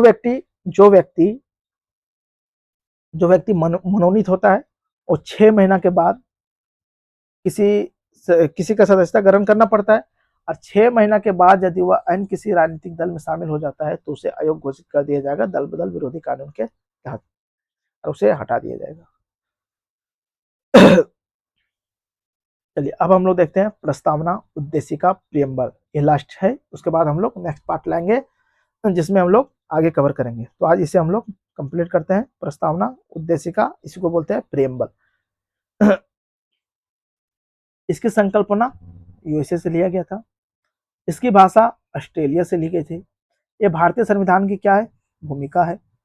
पंडित जवाहरलाल नेहरू ने संविधान सभा के तीसरी बैठक में उद्देश्य प्रस्ताव रखे थे, जिसे 22 जनवरी 1947 को एक्सेप्ट किया गया था। प्रस्तावना परिवर्तनीय नहीं है। इसका मतलब क्या है, इसे न्यायालय के द्वारा नहीं लागू करवा सकते। क्या ये गैर न्यायोचित है? प्रस्तावना में संशोधन हो सकता है। तो 1960 ईस्वी में बेरूबारी केस मामले में बोला गया था कि प्रस्तावना संविधान का भाग नहीं है, इसलिए प्रस्तावना में संशोधन नहीं कर सकते। फिर बोला गया 24 अप्रैल 1973 को केशवानंद भारती मामले में बोला गया कि प्रस्तावना संविधान का भाग है, इसलिए प्रस्तावना में संशोधन कर सकते हैं, बशर्ते मूल ढांचा बेसिक स्ट्रक्चर प्रभावित ना हो। क्या बोला गया? बेसिक स्ट्रक्चर प्रभावित ना हो। संशोधन कहां से कर सकते हैं? संविधान संशोधन आर्टिकल 368 के तहत इसे हम लोग कर सकते हैं। तो अब तक कितना बार संशोधन हुआ? अब तक एक बार संशोधन हुआ है। 42वां संविधान संशोधन 1976 एक बार संशोधन हुआ, जिसमें से 3 शब्द को जोड़ा गया था। सैड याद रखना। एस फॉर समाजवाद, समाजवाद, अखंडता और धर्मनिरपेक्षता या पंथ निरपेक्षता, 3 शब्द को जोड़ा गया था। अब तक एक बार हुआ है। तो प्रस्तावना से रिलेटेड विभिन्न लोगों का तर्क था, कथन था, उसे हम लोग याद रखना जरूरी है। प्रस्तावना संविधान की आत्मा है। ठीक से याद रखते हैं। आत्मा कहाँ बसता है? भगवान में। कहाँ पे? भगवान, ठाकुर भगवान माना जाता है। तो प्रस्तावना संविधान की आत्मा है। किसमें? ठाकुरदास भार्गव ने बोला था कि प्रस्तावना संविधान की आत्मा है। प्रस्तावना कुंजी है। गजेंद्र गढ़कर कौन बोले थे? गजेंद्र गढ़कर प्रस्तावना संविधान की कुंजी है। जन्म पत्री या कुंडली या भविष्य फल कौन बोले थे? मुंशी। मुंशी के सामने अगर जाएंगे तो पवित्र देखेंगे नहीं, भविष्य फल देखेंगे ही, जन्म पत्री खोलेंगे ही, कुंडली देखेंगे ही। तो इस तरह याद रखना है। प्रस्तावना संविधान की जन्म पत्री है, कुंडली है, भविष्य फल है। कौन देखे थे? मुंशी साहब, के.एम. मुंशी। प्रस्तावना संविधान की आत्मा है। फटाक से क्लिक करना चाहिए। ठाकुर दास भार्गव, ठाकुर दास भार्गव। कुंजी गजेंद्र गढ़कर, कुंजी गजेंद्र गढ़कर। परिचय पत्र लेकर के हम लोग गए थे नाना के पास। कहाँ पे? परिचय पत्र लेकर के कहाँ गए थे? नाना पालकी वाले के पास। तो इस तरह याद रखना है। प्रस्तावना संविधान का परिचय पत्र है। कौन बोले थे? नाना पालकी वाला, नाना पालकी वाला। फिर प्रस्तावना निर्माताओं का बुद्धिजीवी है, यानी कि कुंजी नोट है। बुद्धिजीवी अगर बोला जाए या कुंजी नोट बोला जाए तो अर्नेस्ट वार्कर। और सपनों का विचार है दीर्घकालिक। प्रस्तावना दीर्घकालिक सपनों का विचार है। बहुत लंबा सपनों का विचार है, तो नाम भी लंबा। कृष्णा अल्लादी कृष्णा स्वामी अय्यर, अल्लादी कृष्णा स्वामी अय्यर। सपनों का विचार है, इसलिए इस तरह याद रखना। प्रस्तावना की बातें हमें मिलेंगी फंडामेंटल राइट में मिलेंगे, डीपीएसपी मिलेंगे और फंडामेंटल ड्यूटीज में। ये पीवाईक्यू से लिया गया है। चलिए आगे हम लोग देखते हैं। फिर संविधान का उद्देशिका क्या है? हम भारत के लोग भारत को एक संपूर्ण प्रभुत्व, संपन्न, समाजवादी, पंथ निरपेक्ष, लोकतंत्रात्मक गणराज्य बनाने के लिए तथा उसके समस्त नागरिकों को पहला सामाजिक, सामाजिक, आर्थिक, राजनीतिक न्याय। कितने तरह का न्याय? 3 तरह का न्याय है। 3 तरह का न्याय, सामाजिक, आर्थिक और राजनीतिक न्याय। फिर 5 तरह की स्वतंत्रता। कितने तरह की स्वतंत्रता? विचार, अभिव्यक्ति, विश्वास, धर्म और उपासना की स्वतंत्रता। कितने तरह की स्वतंत्रता? 5 तरह की स्वतंत्रता। फिर क्या है? प्रतिष्ठा और अवसर की समता। 2 तरह की समता, प्रतिष्ठा और अवसर की समता प्राप्त कराने के लिए तथा उन सब में व्यक्ति की गरिमा, राष्ट्र की एकता और अखंडता सुनिश्चित करने वाली बंधुता बढ़ाने के लिए दृढ़ संकल्प होकर अपने इस संविधान सभा में आज तारीख 26 नवंबर, कब? 26 नवंबर 1949 ईस्वी, मिति मार्सिक शुक्ला सप्तमी संवत 2006 विक्रमी को एतद द्वारा इस संविधान सभा को क्या करते हैं? अंगीकृत करते हैं, एक्सेप्ट करते हैं, अधिनियमित करते हैं। और आत्मार्पित करते हैं, आत्मार्पित करते हैं।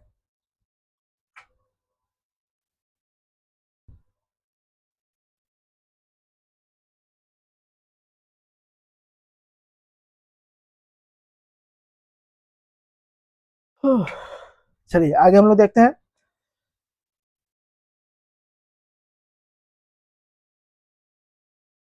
प्रस्तावना हमें 4 बातें बताती है। पहला, शक्ति का स्रोत किसके पास है? हम भारत के लोगों के पास। स्टार्टिंग में लिखे थे शक्ति का स्रोत किसके पास है? हम भारत के लोगों के पास, यानी कि भारत के जनता के पास। प्रस्तावना शासन सत्ता का स्वरूप या प्रस्तावना का प्रकृति क्या है? तो 5 तरह का। संप्रभु है, संप्रभु, समाजवादी, पंथ निरपेक्ष, लोकतंत्र, गणराज। संप्रभु, समाजवादी, पंथ निरपेक्ष, लोकतंत्र, गणराज, सबका टर्म आई होप पता होगा। संप्रभु मतलब किसी का नियंत्रण नहीं, जो आंतरिक बाह्य निर्णय खुद से लेता हो, उसे संप्रभु बोलेंगे। समाजवादी, समाज में समानता का भाव रखता हो, सबके साथ समान व्यवहार, समानता का भाव। पंथ निरपेक्ष यानी कि हमारा जो संविधान है वो धर्म तटस्थ है, किसी के साथ भेदभाव नहीं कहेगा, पंथ निरपेक्ष, धर्म से तटस्थ। लोकतंत्र क्या हो गया? भारतीय संविधान, भारत कैसा लोकतांत्रिक गणराज्य है। लोकतंत्र एक होता है प्रत्यक्ष, एक होता है अप्रत्यक्ष, पूरा हम लोग लिखा दिए। गणराज्य क्या है? इसका पद वंशानुगत नहीं होना चाहिए और इसका जो टर्म होता है, कार्यकाल होता है, निश्चित होता है। और गणराज्य, इसका मुखिया मतलब कि वंशानुगत नहीं होना चाहिए, ये गणराज्य हो गया। फिर संविधान का उद्देश्य क्या है? संविधान का उद्देश्य 3 तरह का न्याय बताता है। सामाजिक न्याय, समाज में सबके साथ न्यायिक व्यवस्था बनाना चाहिए। आर्थिक न्याय, सबको आर्थिक रूप से न्याय दिलाना चाहिए। सबको राजनीतिक रूप से न्याय होना चाहिए। तो कितने तरह का? सामाजिक, आर्थिक, राजनीतिक न्याय की बात करती है। 5 तरह की स्वतंत्रता की बात करती है। क्या है? संविधान का उद्देश्य है, संविधान का उद्देश्य 5 तरह की स्वतंत्रता।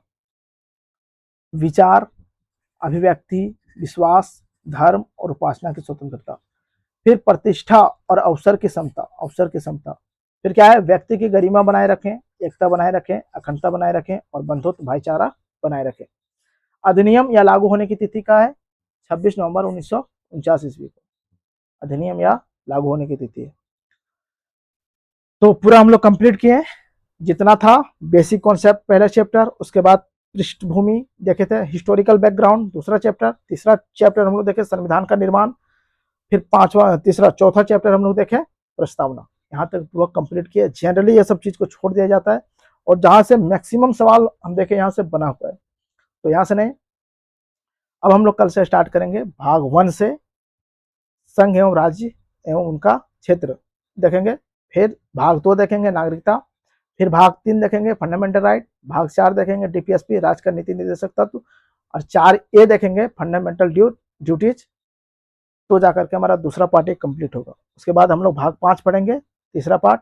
मतलब आई होप 8 से 10 मतलब लेक्चर में से पूरा कंप्लीट कर देंगे। तो चैनल को सब्सक्राइब करके रखिएगा। तो आज के लिए इतने मिलते हैं, तब तक के लिए अपना ध्यान रखिए। Thank you for watching. जय हिंद, जय भारत।